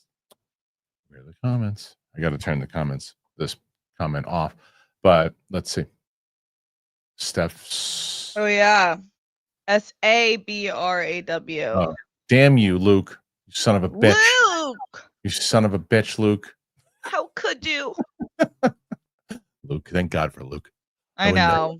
I wouldn't have updated my camera settings without him. I wouldn't know what to do without Luke. Luke has been a saving grace in this channel. I love that kid. Okay, let's see. Next one after that is Mike. Oh, Mike.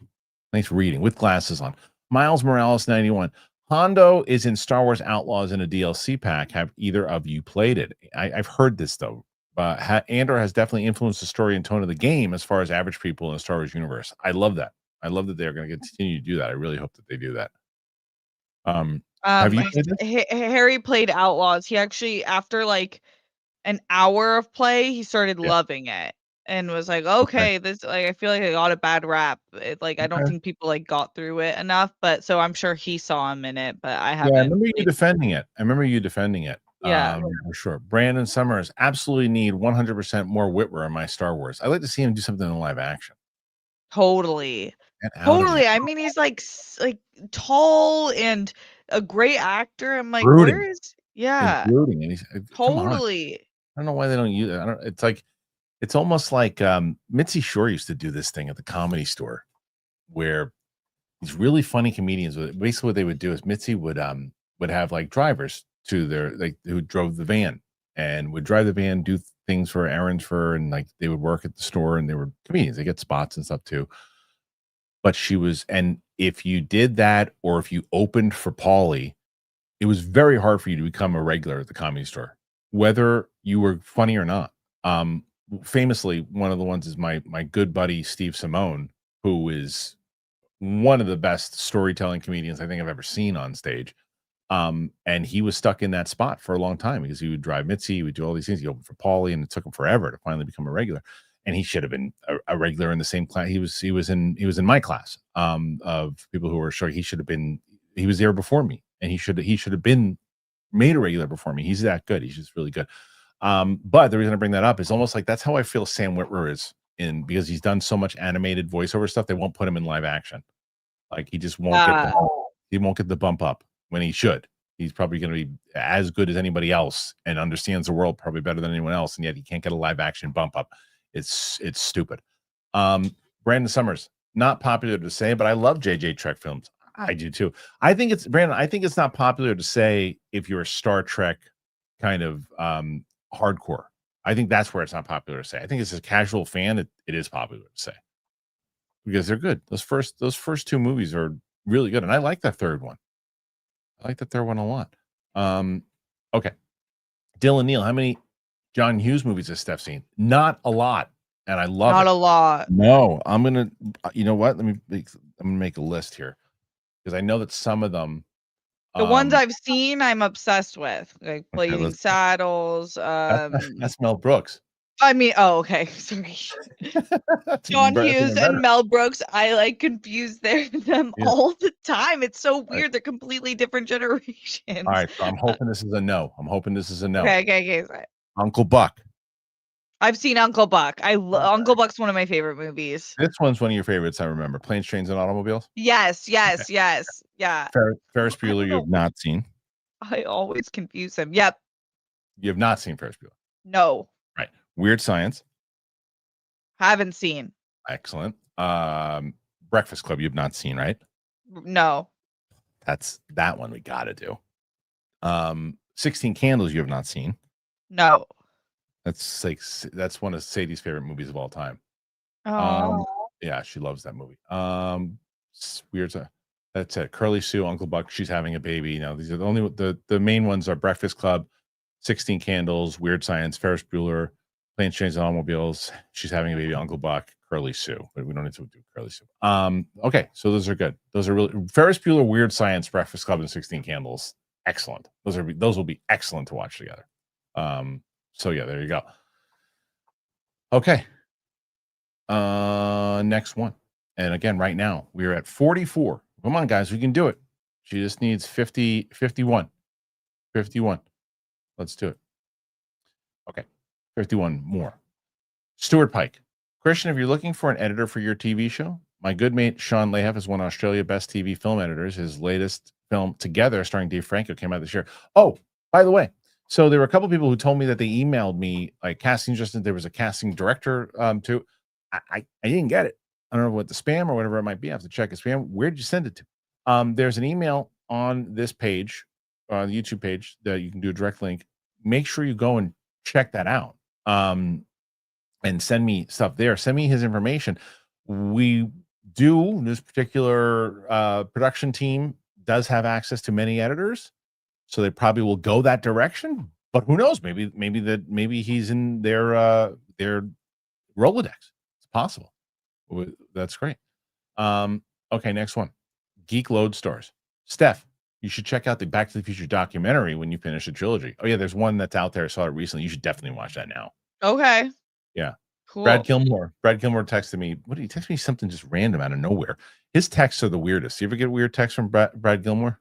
I love him. Yes. I love him with that. But it's so weird. Like it's like a weird. You don't hear from the guy for whatever. He sends you like he's the best. He sends you a random text, asks you a question, then you respond to him. He doesn't respond back to like 7 days later, and then I asked him something about Back to the Future. He's like, "Where do I find the video?" I said, "On my channel." He said, "I looked for it." I said, "You're not 87 years old." But he is. Kind of, but all you have to do is write Kristian Harloff Back to the Future, and it'll be like the first thing that pops up. You new to this? Come on, kid.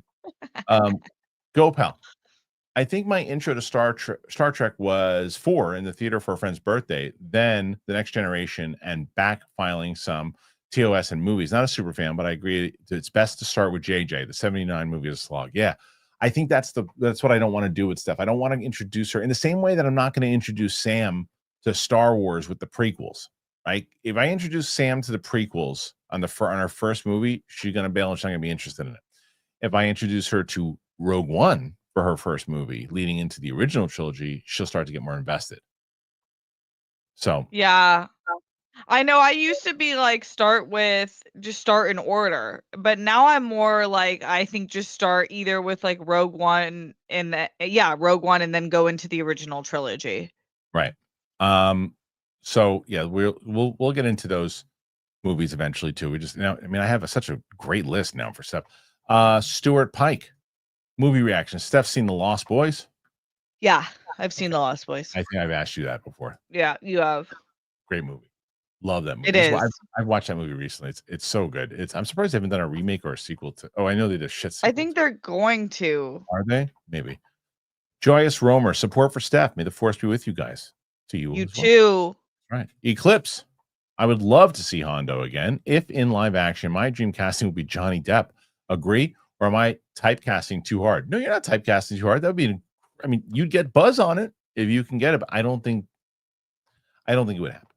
I don't think it would, but honestly, when you say it, the shoe fits. It's perfect. Yeah. Chris Granier, we live in Central PA. For the colleges. Yeah, I mean, I don't know that area as far as, film school, but I tell you again, NYU. In New York.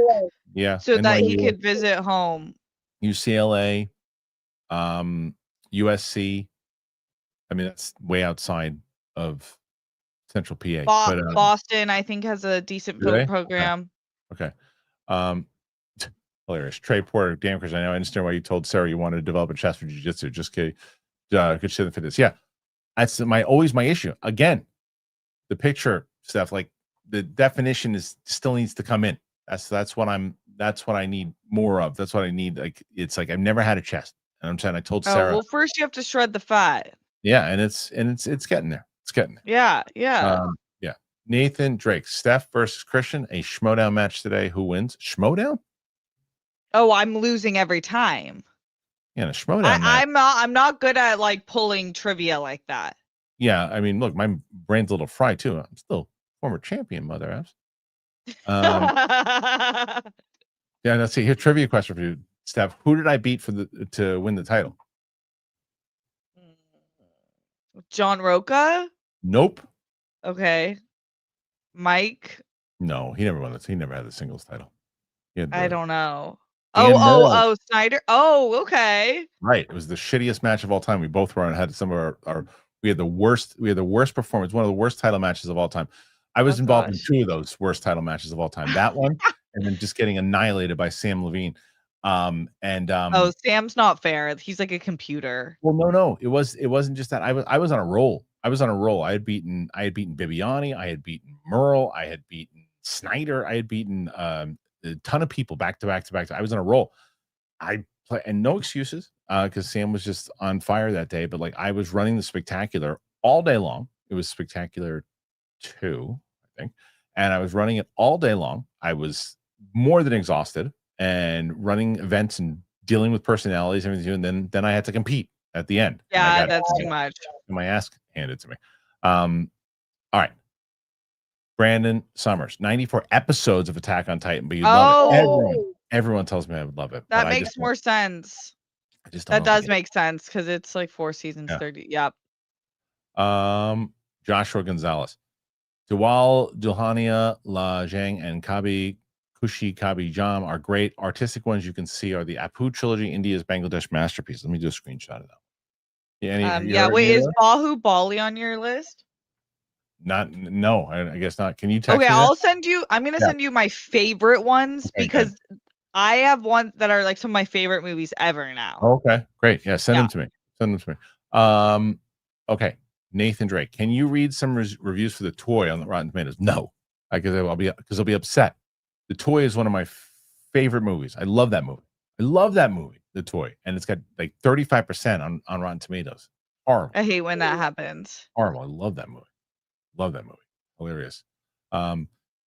It's US, not US, starring US. Dylan Neal, reactions to the Brat Pack movies would be fun. Yeah, Sending Almost Fire, I know Steph has never seen. Yeah, so there's a few. Aaron Ambrose again, that's fair. Disappointed that it might be a while before you witness true greatness. Anime episodes are 23 minutes, 50 seconds long. Stories worth watching. Oh, I know it. I'm telling you. I really would love to. Time to lock in. Yes. The time is coming. Yeah. Nathan Drake, United 93, great film. Hard to watch. Very hard to watch. Only seen it once. Not anything I could probably go back and revisit. It's too close to home and it's tough. Did you ever see this one, Steph? No. You know what it is? No. Yeah. It's about the plane that during 9/11 that the passenger that passengers took down. Yep. Yeah. It's a tough one. Yeah. So jumping into people are for Scorsese. No, she's never seen Raging Bull. That's on the list. Mean Streets. You know what? That's my one Scorsese movie I don't think I've ever seen is Mean Streets. Oh, you know what other one I haven't seen? The one that the character from the Joker is based off of with De Niro. King of Comedy. Yep. Yeah, that one. I'm not as familiar with that one too. I know the moments, but it's not as there. Yeah. This is great, by the way. Coke off the butt. That's the new T-shirt. 100%. 100%. I mean, look, these people know how to party. That's all we're gonna say. I do know that from the Yeah, movie. they know how to party. Crash and Coyote. Can't watch live on set today, but support for everyone. Thank you, Crash and Coyote. You've been so amazing. Thank you. Really amazing. Okay, let's see. Have you seen Natural Born Killers? No. Oh, put that on the list. Someone said Mickey and Mallory on the thing. I am putting that on the list. That one. Natural Born Killers. There we go. How about JFK? I don't think so. Okay. Platoon? No. Wow, Steph. I'm loving it. I love it. Okay. Yes, we're gonna watch the first Predator. Let's see. No. Okay. See, Michael T. Is your reaction to Peacemaker episode 4 coming out tonight? Probably not tonight because yesterday was busy as hell, man. Yesterday I didn't get a chance to put up a UAP video. My day yesterday was I filmed stuff in the morning. I did some stuff or did emails, other things. I had to catch up on stuff. I had to post stuff. And then at 12 o'clock, no, something was earlier than that. I don't remember. But then 12 o'clock was Back to the Future 3 with Steph. 2:30 was Weapons with Chris. And then 5 o'clock was Prestige with Sam. So I went boom, boom, boom. Hit 3 in a row. So I didn't get a chance. I was going to do Peacemaker. I'll probably do Peacemaker today at some point, but whether or not it comes out tomorrow is probably unlikely. I'm going to take a shot and see, but it's probably unlikely. I'll have to see. Okay. Let's see. After that, and by the way, Steph, just saying, I don't know what they're talking about. Your lower third is fine. Oh yeah. What are you guys talking about? You're talking about Mandela effect. Yeah. Yeah. So it's totally fine. Luke was like heard something going on in his head, and it's like Lando's friend in Empire Strikes Back. Like it was turned and then came in, fixed it like a maintenance man, and then ran out. The force is strong with that one. Yeah. Right. Crash and Coyote. Peacemaker is the direct sequel to Superman, right?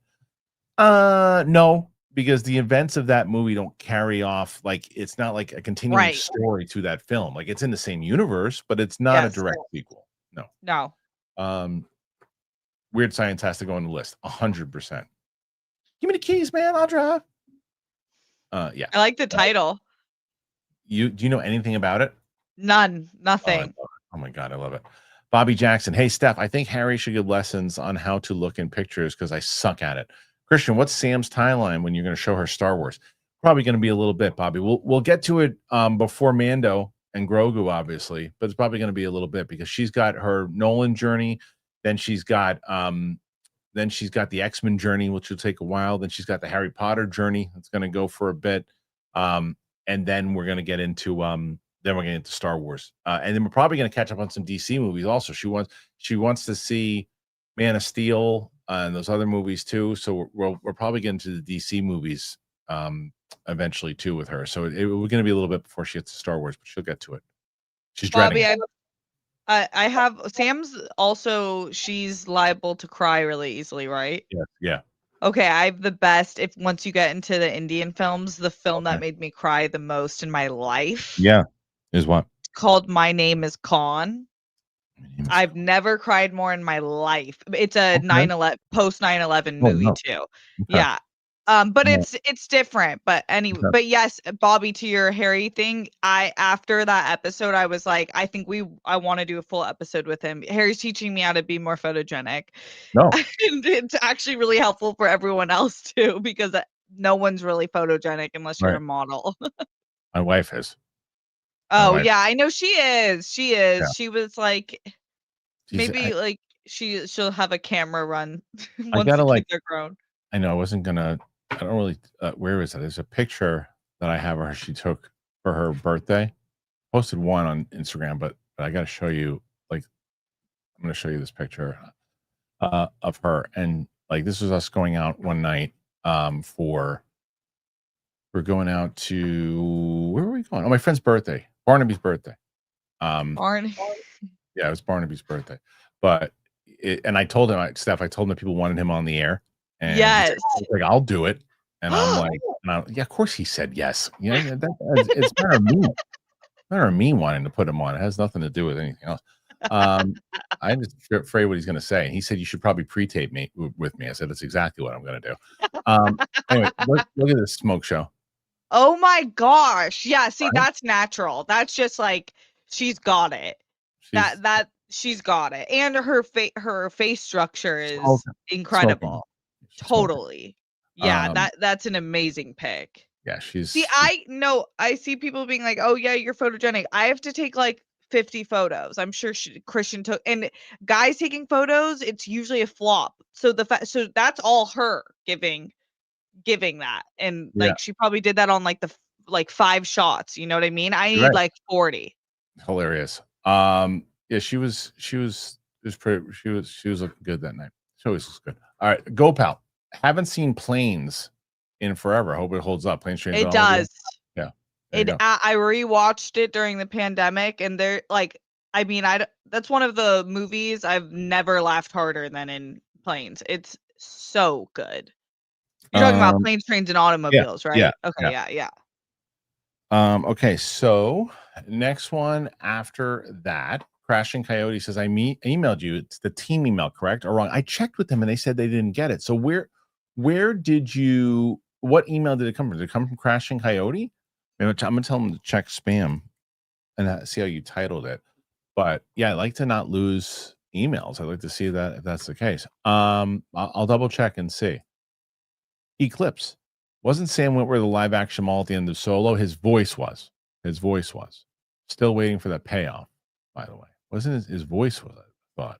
No, because it was Ray Park again. Yep. But it was Sam's voice because we had Peter Svinovitz on Collider Live and he redid the voice. They had him come in and do the voice again. And then they wanted to use Sam because Sam had been doing Clone Wars, so they wanted to do it. He did it. Yeah, he did the voice. Okay, Josh Vaskovich. Love you guys. Thanks for the levity. Just wanted to say that. Also, fart. Yeah, farts. Nice. That's the way to go. Totally. Yeah, this is hilarious. Geek Lodestars. I see LA every day. You remember where that's from? No. The new Naked Gun movie. When he's talking about his wife playing, she goes, how did she pass? And he goes, really well, actually. We thought she was going to make it pro, and then he said, how about you? Well, I was going to go. She said, we're going to go to college, whatever, too. And he goes, UCLA. She's like, yeah, I see it every day. That was like, is that Naked Gun humor? Because that was like the whole. Okay, that was so funny to me. I haven't seen the Naked Gun movies either. No. So like the literalness of that was very Austin Powers, which I loved. I just put the Naked Gun series on there. Also, like that would be a lot of fun to watch with you. Bobby Jackson. Any Tron and Tron Legacy reactions planning to lead up to Tron Legacy? Yes, actually. Steph and I talked about this. The first Tron, I don't even remember it, the first Tron. If I've seen 10 minutes of the first Tron, but I just know it's super dated. The two of us are both going to be like, oof, that was a tough one to get through. Legacy I saw once in the theater, but I think we should see it leading up to the third one. So yes, the two of us will be watching those before the movie comes out for sure. And then Tron Ares for sure. Okay. The Weird Wizard. Kristian, I think you missed my super chat. Let me see. Weird Wizard. Let me see if I can. I'll refresh and double check. Hold on a second. Let me see. I'll go through and see if there's another one from the Weird Wizard that I missed, because sometimes that happens on these stupid things, and I will double check. The Weird Wizard. There it is. I see it. The Weird Wizard. Sorry. Oh, there's a couple of. There were two that missed. Oh shoot. 3. Start with Andrew Brown actually here. I think the DCU Brainiac should be Corey Burton, is what Andrew Brown says. Who's Corey Burton? Do you know Corey Burton? So let me see Corey Burton. Corey Burton. So a lot of times I'm better with the faces. I don't know Corey Burton, the voice guy. So okay, that's a good one. I trust you. Now, the next one is the Weird Wizard, who says, okay, guys, I have to give an update. I did it, but my best friend and I have been falling for each other, and we are giving things a chance. Good for you. It feels so good. Woke up to her saying that she loves me, and I'm ecstatic. How about that for an update? Do you remember that, Steph? Yeah, that's so Yeah, awesome. wanted to go after the best friend, and did, and look at that. What a story that is. That's like a Harry Met Sally story. It's like, look, we were friends for a long time, and I got nervous about doing it. And then I did. So That's good for you. great. That's amazing. That is amazing. I love that. So congratulations to you and good. Woke up to saying she loves you. That's great. What a great story that is. Armada says, will Chit make a cameo on the pilot? Oh my God. You've seen those skits, right? Steph on Instagram, Chit, No. when he walks in and there's a black woman sitting on the couch, guy sitting over the table, and he walks over and he goes, is there a black person in here? And the guy says, what? She goes, is there a black person here? And he's like, what are you saying? He's like, is there a black person here? And so the black woman's like, yeah, there's a white person here too. And so he's like, no, I don't need one of those. They told me, they said, if I walked in here, I would say there's a black person here. And so she's getting real pissed. And so he's like, and the guy goes, you can't say that. You can't do that. He goes, oh, there it is. And he picks up, it's a black purse. He goes, wait, Chit, are you seeing? Oh my God. Yeah, there's a black person here. And there's like these, it went this viral thing. It's hilarious. The guy, That's funny. Like a, what's his name? Oh, not Will Arnett. I'm so bad with names today. I might lose to you in Schmodown today. It's, oh my God, it's a Will Forte. Will Forte it's not him, but it's got a Will Forte type presence to him in it for sure. Okay, so I think I got everybody. Nathan Drake, Bob Barker, not Bob Uecker. Come in, just kidding. Bob Barker. What did I say about Bob Uecker? I don't remember. I don't think anything. Right? Were we talking about Price is Right? Did we talk about Price is Right? No. Nathan, when did I say Bob Uecker and Bob Barker? I don't remember. Who knows? I don't remember half the shit I say anymore. Oh, look at this. Wow, this is big news here. Big news. Let me see if this is stuff that we're gonna have to take and I'm gonna need, hey, PLD and Luke, please send this to Jonathan afterwards, because this is huge. This is a big story, guys. We might even change, Steph, we might even change the name of the episode because the story is that big. And I'm going to take a break for a second. And I know, Steph, how much time do you have? I'm flexible. Okay. Let's see. Where is it? That's not it. This is worth it. It's a really massive story, because I don't know if it's going to happen, but if it does, the industry is going to change dramatically. That's a lot of hype, I know, but it's worth it. Here it is. The Wall Street Journal says, Paramount Skydance, as we were just talking about, prepares Ellison-backed bid to buy Warner Brothers. The majority of the planned bid. There we go. Where'd it go? I missed it. Sorry. Let's do it again. So Paramount Skydance is preparing a majority cash bid for Warner Brothers Discovery that is backed by the Ellison family, according to people familiar with the situation. The bid will be for the entire company, including its cable networks and the movie studio, the people said. Warner said late last year planned to restructure into 2 operating divisions. One focused, damn you, stupid ass Wall Street Journal. I hate when they do that. No one cares about subscribing. You can find the story somewhere else. Damn it. See, I was going to give you guys props, but now I'm going to read it from somebody else. Turds.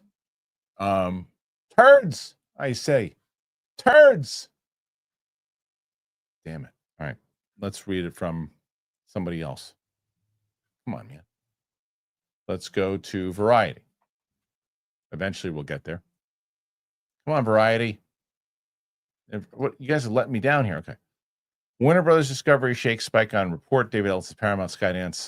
There we go. Shares of Warner Brothers spiked 20% Thursday on a report by the Wall Street Journal that Paramount is prepping a takeover bid of the WBD in its entirety. According to the Journal report, Paramount will bid for Warner Brothers Discovery, despite the plans to split into two separate companies next year. The article said the bid would be majority cash, but did not specify a price. Reps for Paramount and Discovery did not immediately respond to the request for comment. Okay, so that's really the majority of what people are saying right now. Steph, how big of a story is this, and do you think this is going to happen?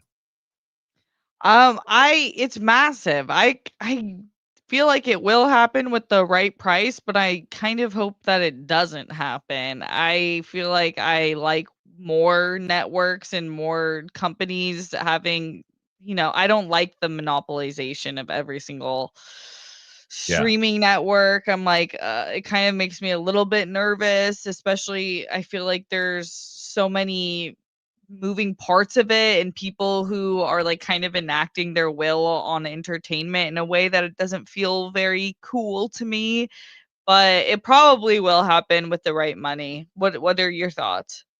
My thoughts are, well, I agree with you with the monopoly. It's there's one part of, like, you looked at what Disney did with Fox. Disney bought over Fox. Right. Everybody bitched and moaned about it, but it's kind of nice to have it all in one place. At one point with all that stuff. Yes, I mean, this is where what Jeff Snyder always says, why do we care about budgets? How does it affect you? That I don't agree with. But the notion of, hey, wait a minute, if it's all under one banner, isn't that easier for everybody else? It's like, kind of. Yeah, the fact, like, what do I care if it's like, okay, good, the monopoly. Okay, people are gonna make money anyway. Let them make money. I don't give a shit as long as I get to see everything in one spot. Now, what does that mean in general for jobs and other? That's where people are going to say, well, yeah, but tons of people are going to lose their jobs at Warner, and that's very true, and that's unfortunate, and that's part of the business of things that happen. Maybe some people will be taken over, maybe others won't. Maybe certain people will keep their jobs, others will lose them. That's the unfortunate part about it. I agree. But as far as the consumer goes, right? I think it's kind of refreshing in the fact I won't have to just have, okay, I have Paramount Plus and I have Warner, I have HBO Max, and then I have this, and then I have that. Like Disney, all this stuff, it's on Hulu now, or it's on Disney Plus. So it's one spot. They got rid of Hulu. It's Disney Plus, one spot.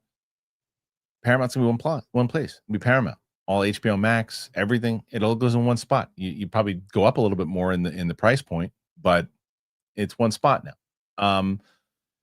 All the different things that you're going to get, the different franchises, DC, like everything else. I mean, I think at this point, if you're James Gunn, you're probably going like this because of Superman did well and their plans are still going forward. And it's probably one of the attractive things that they wanted to buy in the studio, and probably a reason why they can up their price a little bit more, because if Superman would have bombed, they could have asked for less because DC wouldn't have been as, as juicy of a prize. And now it's a juicy prize again.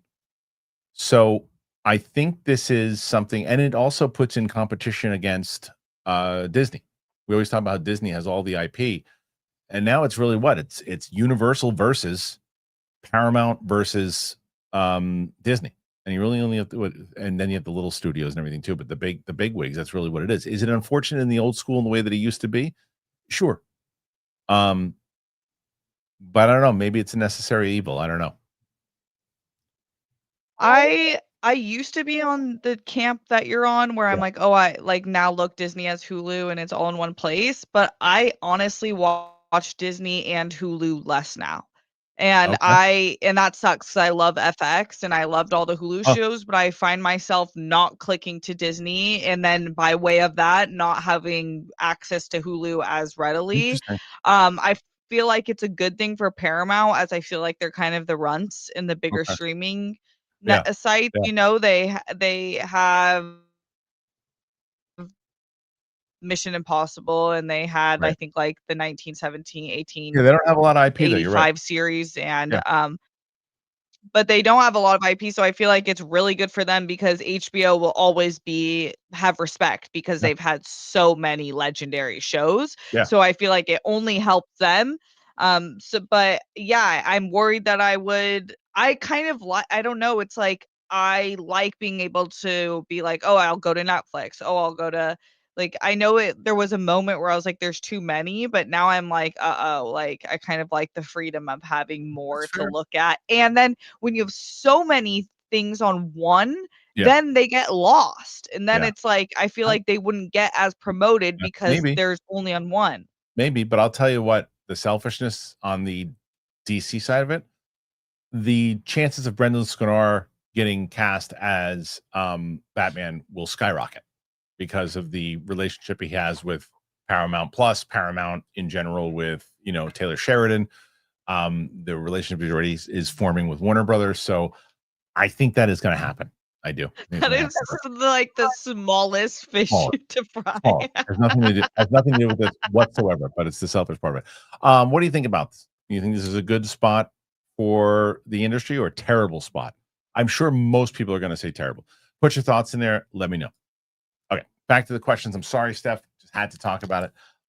Ryan S. The Michael J. Fox documentary, still reenactment of how he filmed Family Ties during the day and Back to the Future at night, is great. Have you seen? I have seen it, and you should watch it, Steph. It's tough to watch because of what he's going through now. Yeah. But my God, like to see what he did. Do you know what he did with Family Ties? I think I told you about this briefly. He was on Family Ties. That's where they found him, and he was filming Family Ties, and then they cast Eric Stoltz in the show. He had shot a movie called Teen Wolf, which you also haven't seen, that we'll watch. That movie was shot before Back to the Future. And then they really wanted him for Back to the Future, but they couldn't get him because of Family Ties. Then after Eric Stoltz realized it wasn't working out, they said, we need Michael. Can we get him? What can we do? So Michael's like, I'll do whatever I can to do this movie. But Family Ties, well, we're still shooting. So he would shoot Family Ties during the day, all day. Then right after he was done, they would rush him to the set to Back to the Future. He would shoot it. Then he would go right back to work when he was done shooting in the morning. So he was getting like an hour, 2 hours of sleep, maybe. If that, jumping back and forth to Family Ties and Back to the Future. Crazy. Wow, that's crazy. Yeah, right. Lobo, how was my boy Sean Penn in One Battle? Amazing. He's a very, very menacing character. He was amazing, and he'd probably get nominated. Gopal, California or De Niro, Cape Fear? Cape Fear. You've seen Cape Fear, yeah? No. Oh my goodness. Oh my goodness. Cape Fear is going on the list. Come out wherever you are. Okay. Let's see. Abernathy Run. I understand if you ban me for this, but as a person of color, I'm disappointed that you even brought up Kirk instead of keeping your no politics stance. This isn't no, but this I'm not going to ban you. That's the whole point of this conversation. I'm not going to ban you. I'm not bringing up politics. That's what you didn't understand from what I said. I'm not bringing up politics at all. That is the whole point of what I said, Abernathy. So you didn't. So that's the problem. People don't hear sometimes. That is not what I said. I said you can absolutely, and I was too. A lot of things that he said stood for, I did not agree with. I totally disagree. What I said was, it is not right for people to celebrate when someone is taken out in the manner that he was, when his family was there, when his children were there, his innocent children were there. How you got that out of what I said, I don't understand. There's no world where I would ban you for that. Why? Because you disagreed with me. You didn't insult me. You stated your opinion. But that's silly. And I'll read the second part of that, but that's silly. Brandon Summers, what is one movie, not from a franchise, that you wish you could watch for the first time again? Mine is Inception and Interstellar. I was going to say Inception. Or Usual Suspects. Another one too. How about you? That's not from a franchise. Maybe Everything Everywhere All at Once? Or, yeah. Yeah. Here's another one. Okay. Don't remember you bringing up the Democratic politicians that were murdered by a right-wing extremist or the attack on Pelosi's husband. I agree. Be better, everyone. Have a good day. Again, both of those things you said, I condemn and say terrible. I didn't follow them as closely. Not to say that maybe I should have, but I didn't follow them as closely. Both of those, horrible, terrible, shouldn't have happened. And I'll say the same things. Both the husband who was an older man who was attacked because of political views is absolutely disgusting, gross. Same with the politicians by the right wing. So the whole point, you are choosing to play teams again. That is not what I'm doing. I'm telling you that the examples that you just brought up, plus the example of what just happened, and the poor woman that was sitting on the damn train or wherever she was and was just taken out for no reason. It's mindless. So you're talking politics. You are talking politics, not me. All of those examples are horrible, horrible things that shouldn't happen to anybody as human beings. You're making it political. You're choosing sides, and I am not. So I have no regrets or anything that I said in any of this. So you can take it. Now, I say the same thing to you. I'm not going to ban you, but you can choose to say, oh, I'm not going to come back here again. And that's your choice. Okay, let's keep going on. Next one after that. And thank you, by the way, for expressing your thoughts. I appreciate it. Dylan Neal, has Steph seen the original Terminator or Terminator 2? Of course she has. Yeah, I have. Kristian actually wanted me to watch that like a few years ago. I know. Yeah. Major League she's never seen, but I think I'm going to watch that with Winston. Karen, breaking news, Paramount put a bid to buy WB. Yeah, we're going to see. We're going to see. You were on it, Karen. You were on it. You were. RQMD SMD, support for Steph. Great show, guys. Thank you. We're at 72 so far, Steph. Not bad. He's still okay. You got a shot here. Lobo, yo, Steph, you saw My Name is Khan? That's amazing. Yes, that was a great part about Cine Daisy. They introduced me to films I would have never watched. That one was one that like I will never forget that movie. I mean, that gave me the most cathartic, insane cry of my life. I'm sure it did. Bobby Jackson. Oh, Kristian, I meant to say that Masters of the Universe is my most anticipated trailer for next year, but most anticipated movie is Doomsday, and I would definitely fly to New York for the screening. You're in. Remind me though, Bobby. I forget things quick, and I will remember once you remind me. But you're in. You'll be my +1. Haskell 420. Hey gang, Steph, have you seen the following? The Beastmaster. I don't think so. Yes. Dragon Slayer. I don't know what that is. I don't know. I don't think so. The Golden Child with Eddie Murphy. No, I don't think so. No, you haven't. Watch this, guys. I know this answer. Beverly Hills Cop. Right. No. Okay. Midnight Run I've seen. Okay. Oh, I just totally shot out of the thing. All right, Haskell 420. Hey, gang, Steph, have you seen the following? The Beastmaster, Dragons, The Golden Child, Midnight Run, The Last Boy Scout.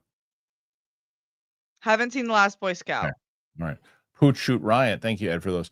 Chart, let it all out. These are the dreams I could do without. Come on, I'm crapping now. Come on, just showing support. Thank you. I like that. Thank you, Depeche Mode. Rock on, brother. I really appreciate it. All right, go pal. Look up the 4 Candle sketch from the UK. Okay, I will. There you go. Almost done here. We're going through the kind of the end ones here. Go pal, from the build-up, I thought that the punchline was fart. Yeah, me too.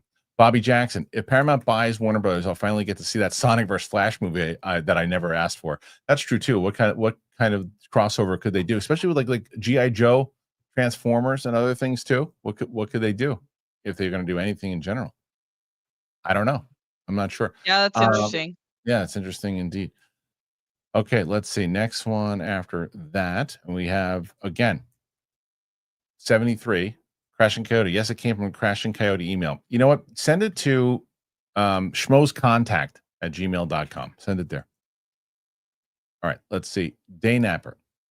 Movies and shows are already already streaming in one place. It's the TV. Yeah, I mean. So yeah. I mean, that's a very nihilistic view of it. Well, that's that's TV today, I guess is what he means, right? Yeah. Weird cheese and hearts today. Love y'all. Good for you. You should be. It's absolutely incredible. Yes. Just one of the guys is a good one too, Ed. But I don't know how many people are going to tune in for that one. You know what? Let me see how Last Dragon does, and we'll see. Bobby, Kristian, is there anyone you could do a reaction to the Blade movies with? You've seen Blade, yeah? The first one. I haven't seen. Yeah. Yeah, I got to see who's seen. Yeah, I got to see who's seen. I mean, most of my older crew has seen it. Yeah, not sure. Let's see. Okay, so we'll keep going. Let's see. We got more. We got a couple more. Hold on. Weird Wizard. Better Nolan movie. Inception and Interstellar. I've got to rewatch Interstellar. I really like it. I liked it a lot better the second time. I loved it the second time. First time I didn't like it, but I didn't really I didn't pay enough attention to it. Second time I loved it, but Inception is my favorite Nolan movie of all For time. sure, Inception for me. It's just more fun. Interstellar is a tough watch. Yep. But I'm excited to kind of dive into it again. I wonder how it's going to be. But I like Interstellar soundtrack more, or the score more.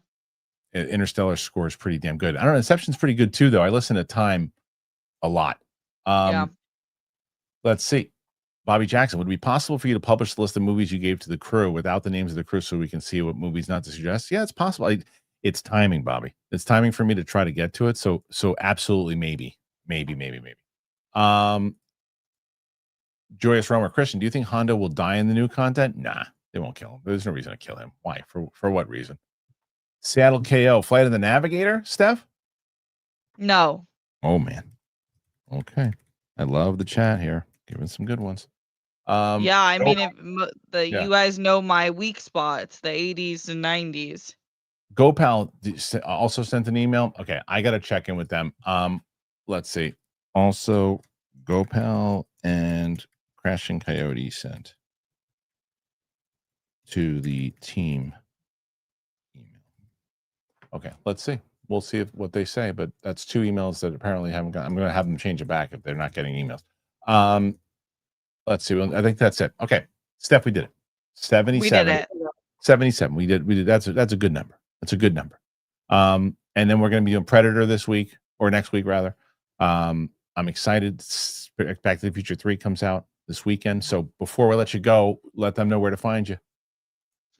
At Steph Sabraw, all over social media, and youtube.com/Steph Sabraw. Go subscribe if you haven't already.